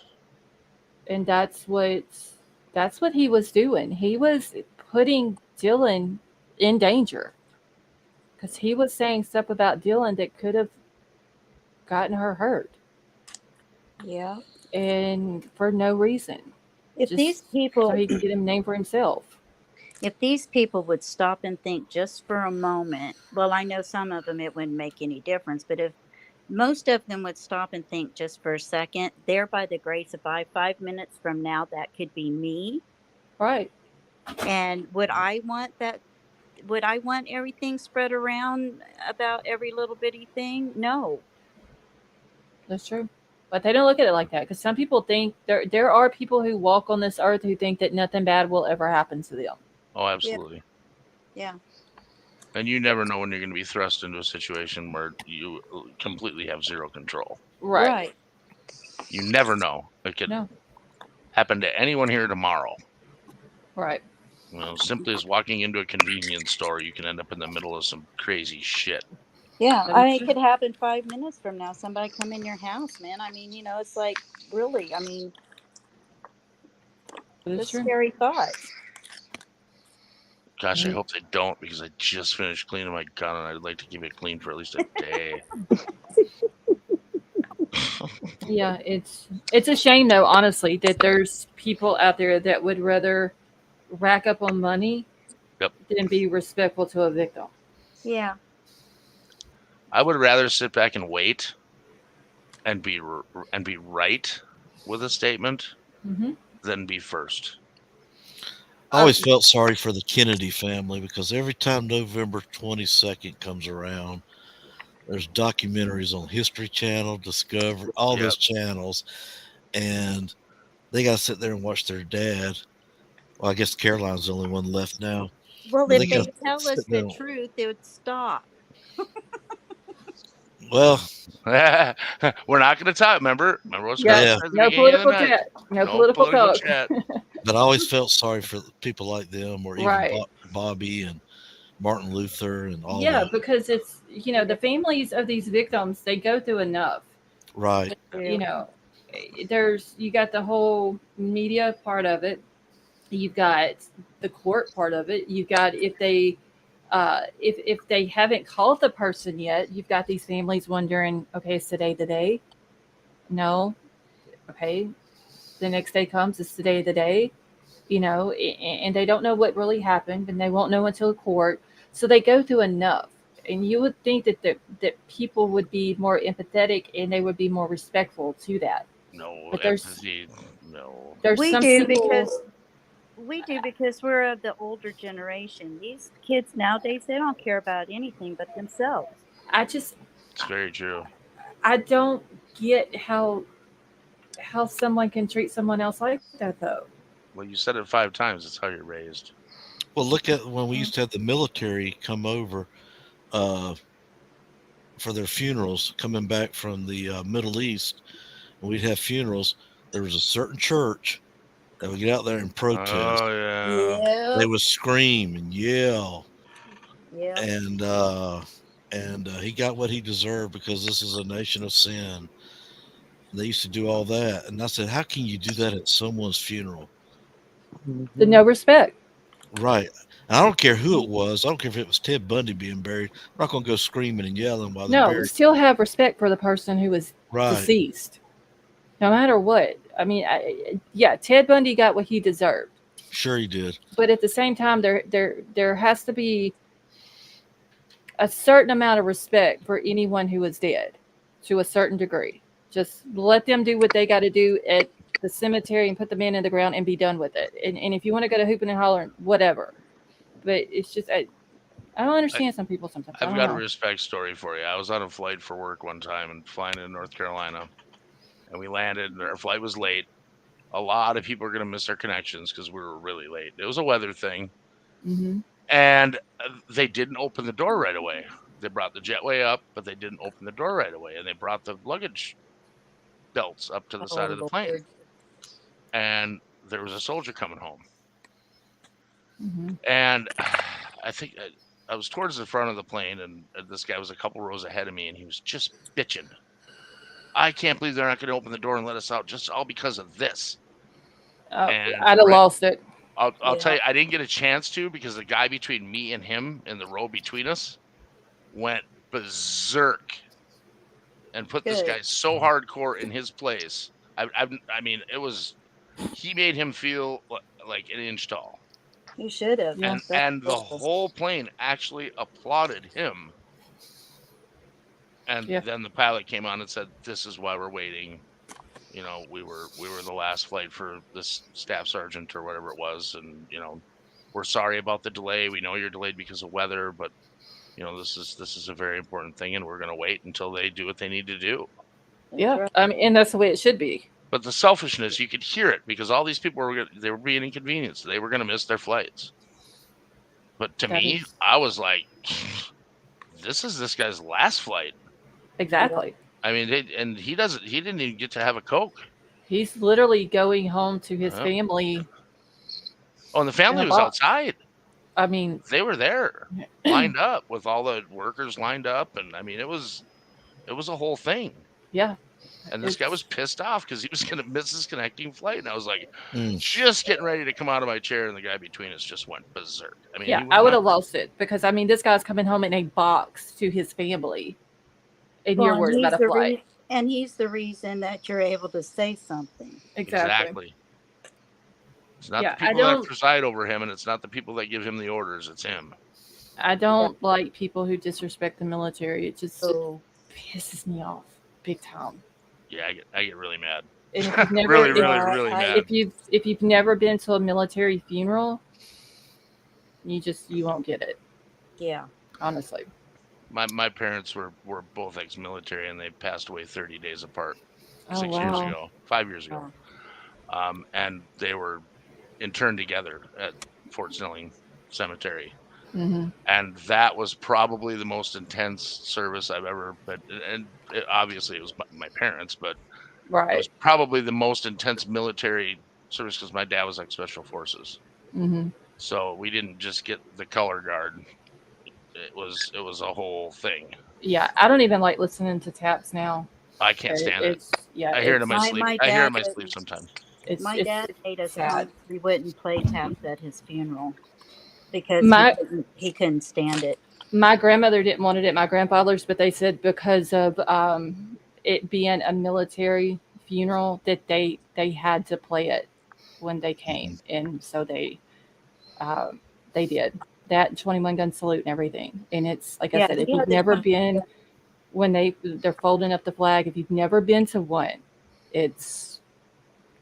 I was 16 when I had to go to my grandfather's, and it was like you never forget it. Yeah, I mean, my dad had the flag, he had the 21 gun salute and stuff, but they waited until after we left before they played taps. I was an honor guard for my friend who passed away, Mm-hmm. and so I had to go dress up in all that gear they wear. And I tell you what, it's hard folding that flag. We had to pick it up off the coffin and stretch it Over the coffin and try to fold it. And, right, because Yeah. you got silk gloves and a silk flag. If it had been a cloth flag, it'd have been easy to hold on to. Well, But we you had had to fold it a certain way. right. So And many folds. each one of those folds represents something too. Yeah. And then the chaplain carries it over to the widow, and he Mhm. gives that real slow hand salute. But the part that really gets you, if you're not expecting it, you got the taps, and you got that when those guns go off. Just go off, you jump. I still jump. I can be watching a movie and there'll be like a military funeral, and the guns go off and a still jump. You never forget it. I was 5 years old the first military funeral that I went to, and that was for my other grandfather. And then the next one was when I was 16, and it's just you never forget it. Yeah, Kind of it it's sticks with you. It and does. but they used to have plenty of, but the military's downside so far. I went to a funeral, and it was a United States Army, and they only had two people, Mm. and they play taps now, not with a real trumpet, but on a like a recording, Mm-hmm. and they got the 21 gun salute on there as well. Yeah, I had from my grandfather when I was 16. I still had one or two of the holes. They gave it to all of them to my grandmother, and she gave my mom some, me some, and my uncle, and she kept some. And I don't know what happened to them, but I had Hey, them forever. the getting off the subject a little bit. This person named Prosser Gang. Are you from Prosser? I just wonder if there's anything still kind of going on down there, or if they just No, they buried that stopped one. everything. I think they buried that case. I Unfortunately. Prosser Gang's been in here a good bit, but I don't know if she's from Prosser. I I could just be wrong wonder. though. Yeah, unfortunately they buried that case, and it was Yeah, so they did riddled with so fast. inconsistencies and violations and illegal Yeah. this, and the law enforcement was Well, hideous in that case. you've got Podesta there too. I mean, there's a lot of Yeah, there's a lot big of name reasons to. people there. Yeah, that shut it down. Yeah, there are a lot of reasons to shut it down. That So was I the have a weirdest. That question for was the you, weirdest service I ever Al. saw. Yes, Talking ma'am. about military, and when I was younger, when I met, well, actually, this a retired Marine, he introduced me to his son. His son was in Desert Storm, and so I met him. Great guy. We made plans for the future. He went, he went and served another tour, and like a year later, his dad came back and gave me his jacket, and I was young. I mean, I was. And then somebody told me, I still have the jacket. I keep looking at it as you guys have been talking. It's still hanging here, and somebody told me that that means he never came back. That the guy would have never gave up his jacket. Is that true? I'm Yeah. still in denial. I still have it. I'm looking at it right now, I've and that's heard that been. before. A lot of times it's the boots. That is When another sad sight. a Un- gesture is made like that, it's the boots, and Yeah, usually that's one sad. boot has one dog tag on it, another boot has another dog tag on it, Mhm. and as a Yeah. soldier never goes anywhere without his boots. Mhm. That's what this somebody maybe they were wrong. I don't know. I never saw him again, but his dad came back and he took my kids and I out to we went to Santa Cruz. He took us to Santa Cruz Beach Boardwalk and he gave me the jacket and he said, "My son wants you to have this." And I didn't think anything. I just figured he was still, he was still doing Marine things. And then of course I moved on and life went on, and then somebody told me, the only reason you ended up with the jacket is because he didn't make it back. And I Well, was like, no. it's easy enough to find that information out. If you know his name, date of birth, you can find that information out from the Marine Corps.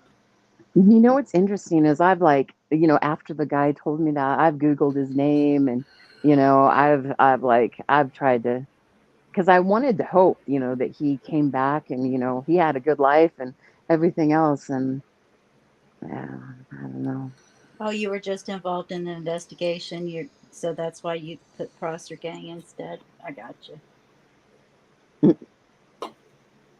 Anyway, I was just curious if you had heard that or if you thought that I was. have heard that before, but it's usually more prominently the boots. Mm-hmm. Hmm. A lot of the Hollywood I'm, movie stars and baseball players and some other athletes, well, football too, they served in World War II. And a lot of sports shut down over here until the war was over. But you can imagine guys like Ted Williams, Stan Musial, what their records would have been Yeah. had they been able still to play. And then you look at some of the movie stars.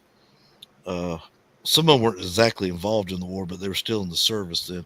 Ronald Reagan, Mm-hmm. and look at John F. Kennedy's story when he was a Navy officer. That PT boat, when he saves his whole crew, and they have to go on the island and stay hid until they can make it to the next island. That was And PT-61, wasn't it? yeah, and some natives that he actually, I don't know how he knew of them, but he knew their king, came by and rescued them and carried them to their island until the Navy could get there. But I mean, just look at all the movie stars. Jimmy Stewart. Uh, it's amazing how many of them served in the military. Hey, Darlene, how are you? Well, they always said Elvis was the biggest morale boost to the troops ever. Yeah, him and Bob Hope. Yeah, I Yep. can they say Bob Hope. Yeah. A guy that I knew, Ernest Borgnine, he was Navy, and he was a big time movie star. Oh, I liked him. Ernie, yeah, he was a nice guy. He I don't was. know who that is. That must be before You my don't know time. who Ernest Borgnine is? Not, McHale's Navy. Wow, you are a little younger. I was born in 1980. But he Yeah, played a that's- lot of. Yeah, Oh, you are young. He played in some of the newer movies that were around, and he was just getting ready to go in another movie. He was telling me about it, and he left from Florida. We were down in Orlando. He was doing an autograph session, so he went back to his home, and I think it was just about a couple months later, kidney failure. Oh, wow. What movies did he play on that I might have seen? Well, U.S. Poseidon Adventure. Yeah, I was gonna say Poseidon Adventure, McKell. Nope, never seen it. Oh, you got to see the original Poseidon Adventure. It's really good. What is his name again? Let me Google him and see if I might have seen him and stuff. Ernest Borgnine. How do you spell his last name?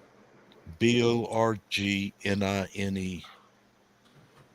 He's got a very unique voice. He played in the movie Oh, wait, what is? Jesus of Nazareth. He was a centurion. Yeah, he did. I Okay, forgot. I About might have seen that one. Because he asked me, he said, "What movie of mine did you like the best?" Marty was his big one, but I told him, I said, "I liked you in Jubal." Let me go to As a his cowboy with Glenn IMDb. Ford. But he was in Ice Zebra or something like that. He was in hundreds of movies. Escape from New York. with Wait, Kurt Russell. he was Mermaid Man on SpongeBob. Right. Yep. Okay, His first movie was in 1951, and his last movie, dude, that was before my mom and 2012. daddy's time. That was 2012 was his last movie. well, we're just gonna have to start calling you kiddo. And his wife was she was on one of those like QVC channels. She was beautiful. The last wife, yeah, the blonde headed lady, yeah. Oh my God, she was gorgeous. You kind of wondered how he ended up with her because she was absolutely stunning. I'm trying to see. I'm like looking on his IMDb right now just to see. He played in Seventh Heaven, Touched by an Angel. I've probably seen him in that. I think I've seen every Touched by an Angel episode out there. I think he was in Kelly's Hero.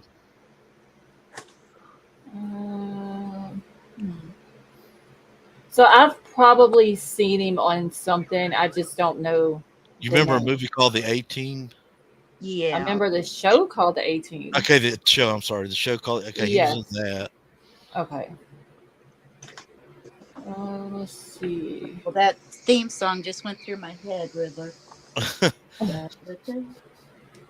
I've been hearing the Duke Boys theme song all day when the video came out of that lady jumping that tow truck on the interstate. Oh, Anybody saw I that? know. I didn't see that. Wow. Okay, Wow. let That me looked see like if I can NASCAR, find didn't it. Yeah, Yes, it let looked me- just like an episode of the Duke Boys. Hold Looked on. just like Rusty Wallace flipping at Talladega. I seen it on Twitter, and when I seen it for the first time on Twitter, I just kept scrolling after I watched it, and there was probably 10 other people that Yep. posted it on Twitter. I didn't retweet it, but I watched it like 5 different times, and there's a couple versions out there, and one of them is the body camera, and it's HD. And the cop just stood there. It was like watching it fly through the Well, he air stood and instead watched of it happen, and then he ran to where the crash was. And there's only a couple videos out there where they actually show him getting up to the car. She actually lived. yeah. When it was She's in life threat serious or condition, but she serious lived. condition, yeah. Let me see if I can find it. Oh, but when she hits the back of the tow truck, when she hits the back of the cab of the tow truck, She literally she flies almost over that guy's head. she almost rips the cab off of the frame. Mm-hmm. Wow. She Let hit me it see so if I can hard and find flew it. like 70, 80 feet with traffic next to her in the right lane. It's a wonder she didn't hit the other car. It's amazing. It's amazing that she's alive. True. Wow. And you And know, it's funny. I have friends that drive tow trucks, and they all do that. They all put that ramp down if they're working in front of something. Mm-hmm. And I always laugh and I go, "Why do you do that?" Yeah, well, if somebody comes flying up, they don't just hit the back of my tow truck. They'll go flying off to the side. Well, she hit it like a freaking Dukes of Hazzard ramp, Yeah, let me straight see. on, like right down the middle, and never deviated. And it's violent. Was it Nerdy that tweeted it? I think Nerdy did too. Yeah, there were a Okay. bunch of people that put it out. Let me go to his then, because that might have been where I've seen it at. It's on YouTube. I can get the YouTube link for you if you want, real quick. Let's see. I know I've seen like 10 people retweet it in just like a few minutes. There you go. I'll drop the link in the back chat. Okay, This is a good one, and it's got good audio. Okay, and there's no music, right? Oh, no music. Okay. It's body cam footage. All right. Oh, damn, that was loud. Hold on, I gotta cut it down a little bit because it's like super loud through my Yeah, headset. it's a body cam. That'd be nice for a change where we can hear it. All right.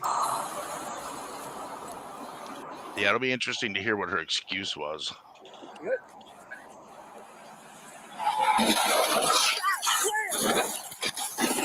At their last 250 rollover. Last second EMS immediate. Oh my word. Yeah, Boy, that's I was lucky crazy. she didn't hit her. She didn't hit him, Previous man. 1050, 84 west. If you concentrate on the cab of the truck when she hits it, Yep. it gives you an idea of how hard she really hit it. Wow. Because she bent the whole back of the tow truck forward She's and probably then hit looking the at cab of the truck. She's probably looking at the other side of the road, not paying She attention. was, looking or looking down at her phone. There's That the is- slow-mo. That is crazy. But look at the car in the right lane. She's literally keeping up pace with the car in the right lane. So that poor guy in the right lane looked over to his left, and there's a car in midair right next to him. Yeah. But lucky. He was lucky. And I think, is that, you guys help me out, is that Michigan State Patrol or is that Georgia? I think it's one of the two. I wasn't even paying attention to the cop I think cars, it's either honestly. I think it's either Michigan or Georgia that it actually happened in. That is at least the lady. I mean, she's gonna live, I guess. She's in the hospital in serious condition. Yeah. So. Oh my God. Louds County, Georgia. Yeah, that's like the number one. Louds County is the number one law enforcement agency in the country for drug seizures outside of border states. Oh wow. That one county, they seize more drugs in that one county than anyone else in the whole country. They had a big court case there, Cummings versus Smith. Smith wins.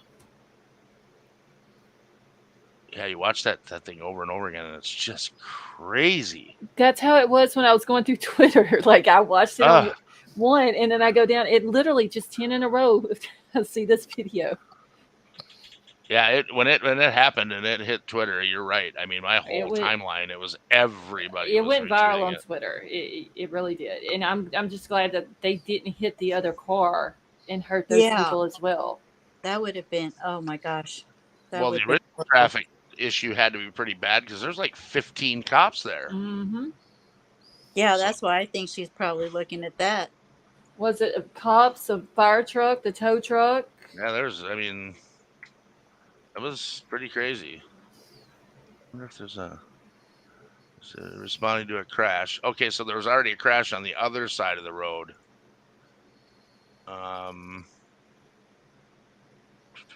The Richard's saying that WSLS 10 has it with commentary. No music. Deputy was hit by flying debris and taken to the hospital, and Oh my she wasn't gosh. seriously hurt, but the driver is in serious condition, serious injuries, and recovering in the hospital, stable condition. Wow, that's Just really let me tell. terrible. I mean, go buy a freaking lottery ticket. That Wow. to hit the back of that. Okay, the back ramp on those tow trucks is solid steel. Okay, that's not flimsy metal. No, because So they got like the headache racks back there yeah, behind that's the what I'm saying. cab. The headache Yeah. rack is steel. That's 1/4-inch plate steel. Right. She bent that all the way forward, hit the cab, almost knocked the cab off the frame, and Took the still went lights. 70 feet. Yeah. Wow. That is. God had His hand on her. Oh, for Yeah. sure, Definitely. without a doubt. Had his hand on the guy in the car too. In the man. other car, yes, and even the tow truck driver just standing in front Yeah, of the he truck when barely it happened. barely made it in front of the truck before Right. she hit the back. I think he heard her coming. He was standing out on the road, and he was like, "I'm getting my ass to the middle of the ditch." I'm just, God, can you imagine? I just can't. And I can't imagine had she hit it just a little bit to the right, she would have landed on that car in the right lane. Right. Yeah, she would have. While it was moving. She barely missed it. Just barely. Wow. So that guy should go buy a lottery ticket too. Exactly. For sure. Well, I have a new millennial starting tomorrow, so I better try and get some sleep. Oh, Okay. good Lord. Yeah, I'm about sorry. to get out of here in just a minute as well. Big Al, did you get a cook yet? No cook, but I managed to score a bartender that is pretty green. She's pretty young, and hopefully moldable, and not one of these that. What do you mean? I have to actually get my hands wet when I wash a glass type person. We had a guy that we just hired 3 weeks ago, and my husband ended up having to fire him because he's only worked for us for 3 weeks, and he's already calling in sick. It's like, I don't think so. Yeah, it's so bad up here right now. I can't even begin to describe to you the employment problems that we're having. It's insane. If you drive by 100 businesses, 99 have help wanted signs. Yeah, I mean, and it's the same way. I mean, we went to Texas. It was the same way. Now, you want to hear something crazy is my husband's dad and our stepmom were over in Europe and Holland and Paris and Italy. And I mean, they went Croatia, everywhere. Everywhere they went, there were restaurants having to turn people away because they didn't have enough I do help. it every week. Yeah. I do it every week. I'm not open Mondays and Tuesdays because I don't have staff. Yeah. And on Fridays and Saturdays, I have to close half of my restaurant. That's sad. Half of my seating is closed on Fridays and Saturdays because I don't have either I don't have enough cooks or I don't have enough servers. One of the two. Well, so we can't go on the changes. subject. My brain is thinking, so I better shut up. Well, y'all have a great night again. I mean, what a great time. You too. Been another awesome panel. I've enjoyed it again, guys. Good night. I meant to touch on this earlier. Just one quick thing. I saw someone, I don't remember who it was, and they said, this is the most respectful chat and panel I've ever seen on YouTube. Oh, I missed it. So whoever said that was a huge compliment to the channel and thank you. And everyone participating, and it's cool that people are seeing that and they're spending time here because I really enjoy everybody's company. Oh, I do series for and sure. their comments, and I mean it's just a great bunch of people. I remember the first time I watched this, and for some reason I was staying up late, and I said, "Let me go see what they're like." Because I've seen some of the others, and I said, "Boy, I like this one. I think I'm gonna sit here for a while." There's a few of them I really like, and but this is one it's dear to my heart. I make sure I try everything I can to catch it at 10:30, 10:45, 11. Is normally when you come. Do you come on twice a day, Scarlett? No, usually it's either 10:30 Central, or if I don't have to go pick my son up because he's working, he's trying to save us money and all that. So we usually go pick him up at 10:30. If I have to go pick him up from work, I go live at 10:45. I actually thought y'all were a West Coast. I thought y'all were a West Coast bunch. And I said, well, let me go hear their opinions because they're going to be talking about this trial, BK. and then I'm just as interested. And then as you know, well, you're from Louisiana, Mm-hmm. and but I said, man, these people stay up at 2 and 3. Well, to me, it's 2 and 3 in the morning. Oh, I love it. Yeah. I do I too. came here with Joe, and I I haven't hardly, well, except for when I was in school, I missed some time, but I usually try to catch you. I'll leave other chat rooms to come to yours. Oh, And I well, love thank it you. that, I love it. I keep telling people, I've got Valerie Knox. She's a sweetheart. And I Mm-hmm. keep telling her she's, well, there's a thing. Anyway, she's trying to figure out when to go live. And I'm like, if you don't feel comfortable going live before then, I'm telling you, there is very much of an audience out there at 2, 3, 4 o'clock in the Oh, for morning. sure. I mean, I'm still looking for things once, there's it's 2:30 in the morning right now. There's still 196 people in here. yeah, So when I ended in just a few minutes, think I'm going to of be looking. yeah, everybody's going to be looking for another place to go. So for Uh, Yeah. sure. I mean, there's look at all there's many night owls out there on YouTube. I love Valerie Knox. She is a sweetheart, Mm-hmm. and she She's does a not. wonderful job.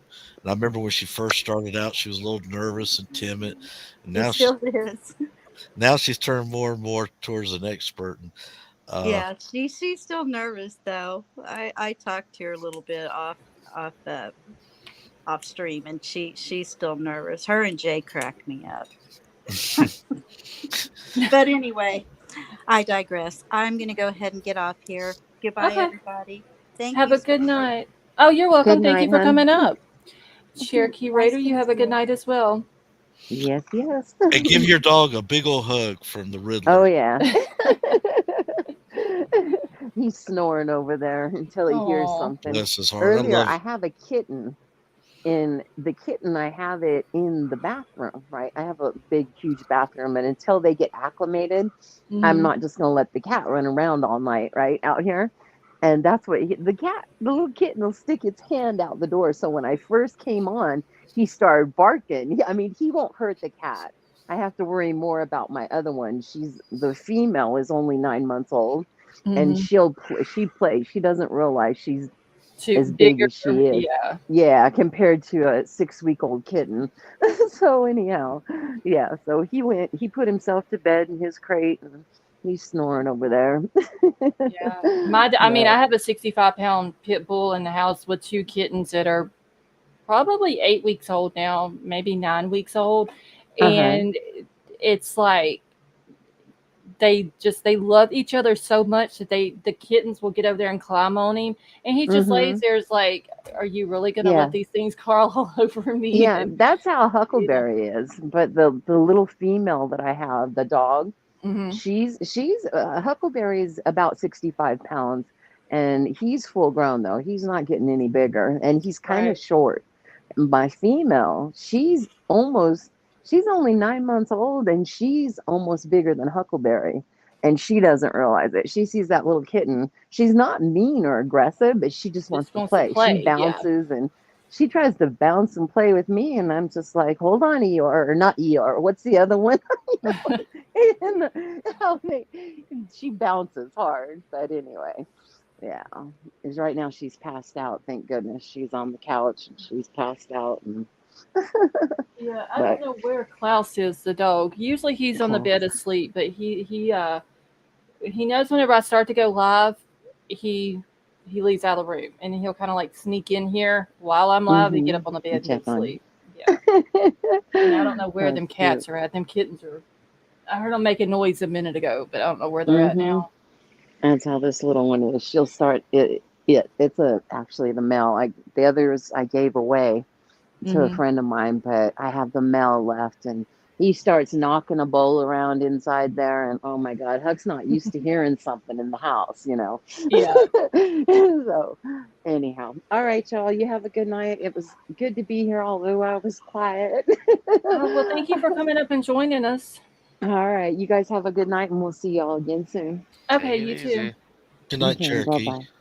Bye. Bye bye. Like the little Latin girl said on YouTube. Adios. Adios. That was too funny. I'm gonna have to let. I don't think Troll was watching. I'm gonna have to let him listen to that because she was like all laughing Oh until God, they it's said so funny. he was She like, has "How a much?" possession of Xanax bars, and she's like, hee. And then he was like, How much jewelry do you own?" I was like, "Rick Ross." And then when he Rick said, "You gotta, Ross. whatever you got, well, you gotta sell your jewelry," she went from like literally laughing to like, "Oh shit, What happened? What was good is when he told her adios. Yeah. That's when I. That was too funny." I thought that would add a little levity. All right, you guys have a great night. Thanks for another great night. Well, thanks for coming up and joining us. I hope you have a good night. You too. Bye bye. Thank you for having me.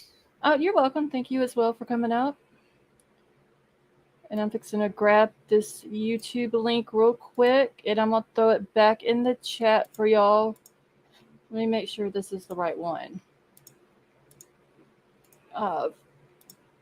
King Scarlet, I know you said that you wanted to watch it again. I just want to make sure that this is the right one because he dropped a couple of different links in there. But this is it if y'all want to go watch the video again. It was hilarious.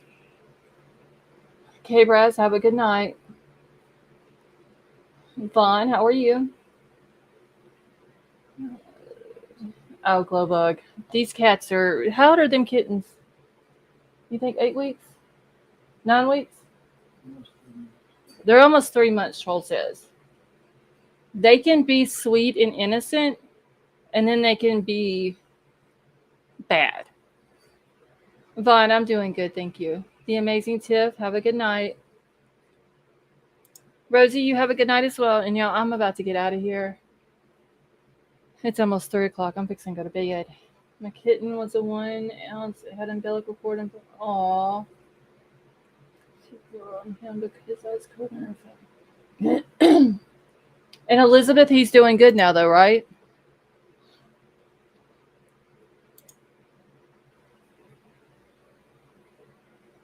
We still do have the 3 older cats, Milo, Beavis, and Fuzzy Butt. But Fuzzy Butt's the only one that'll allow the little kittens to crawl all over him. Okay, good. I'm glad to hear he's doing good now. All right, well, I'm about to get out of here. Thank you all so much for coming and hanging out with us tonight. Sally Mae, you have a good night. And everybody who came up on panel, it was another awesome night of panel conversation. A lot of good opinions and theories put out there. So I love you all. I hope you all have a wonderful night, and I will see y'all tomorrow. And Michelle, you are very welcome, honey. Thank you for helping out. I appreciate it. So love y'all, and I will talk to y'all tomorrow.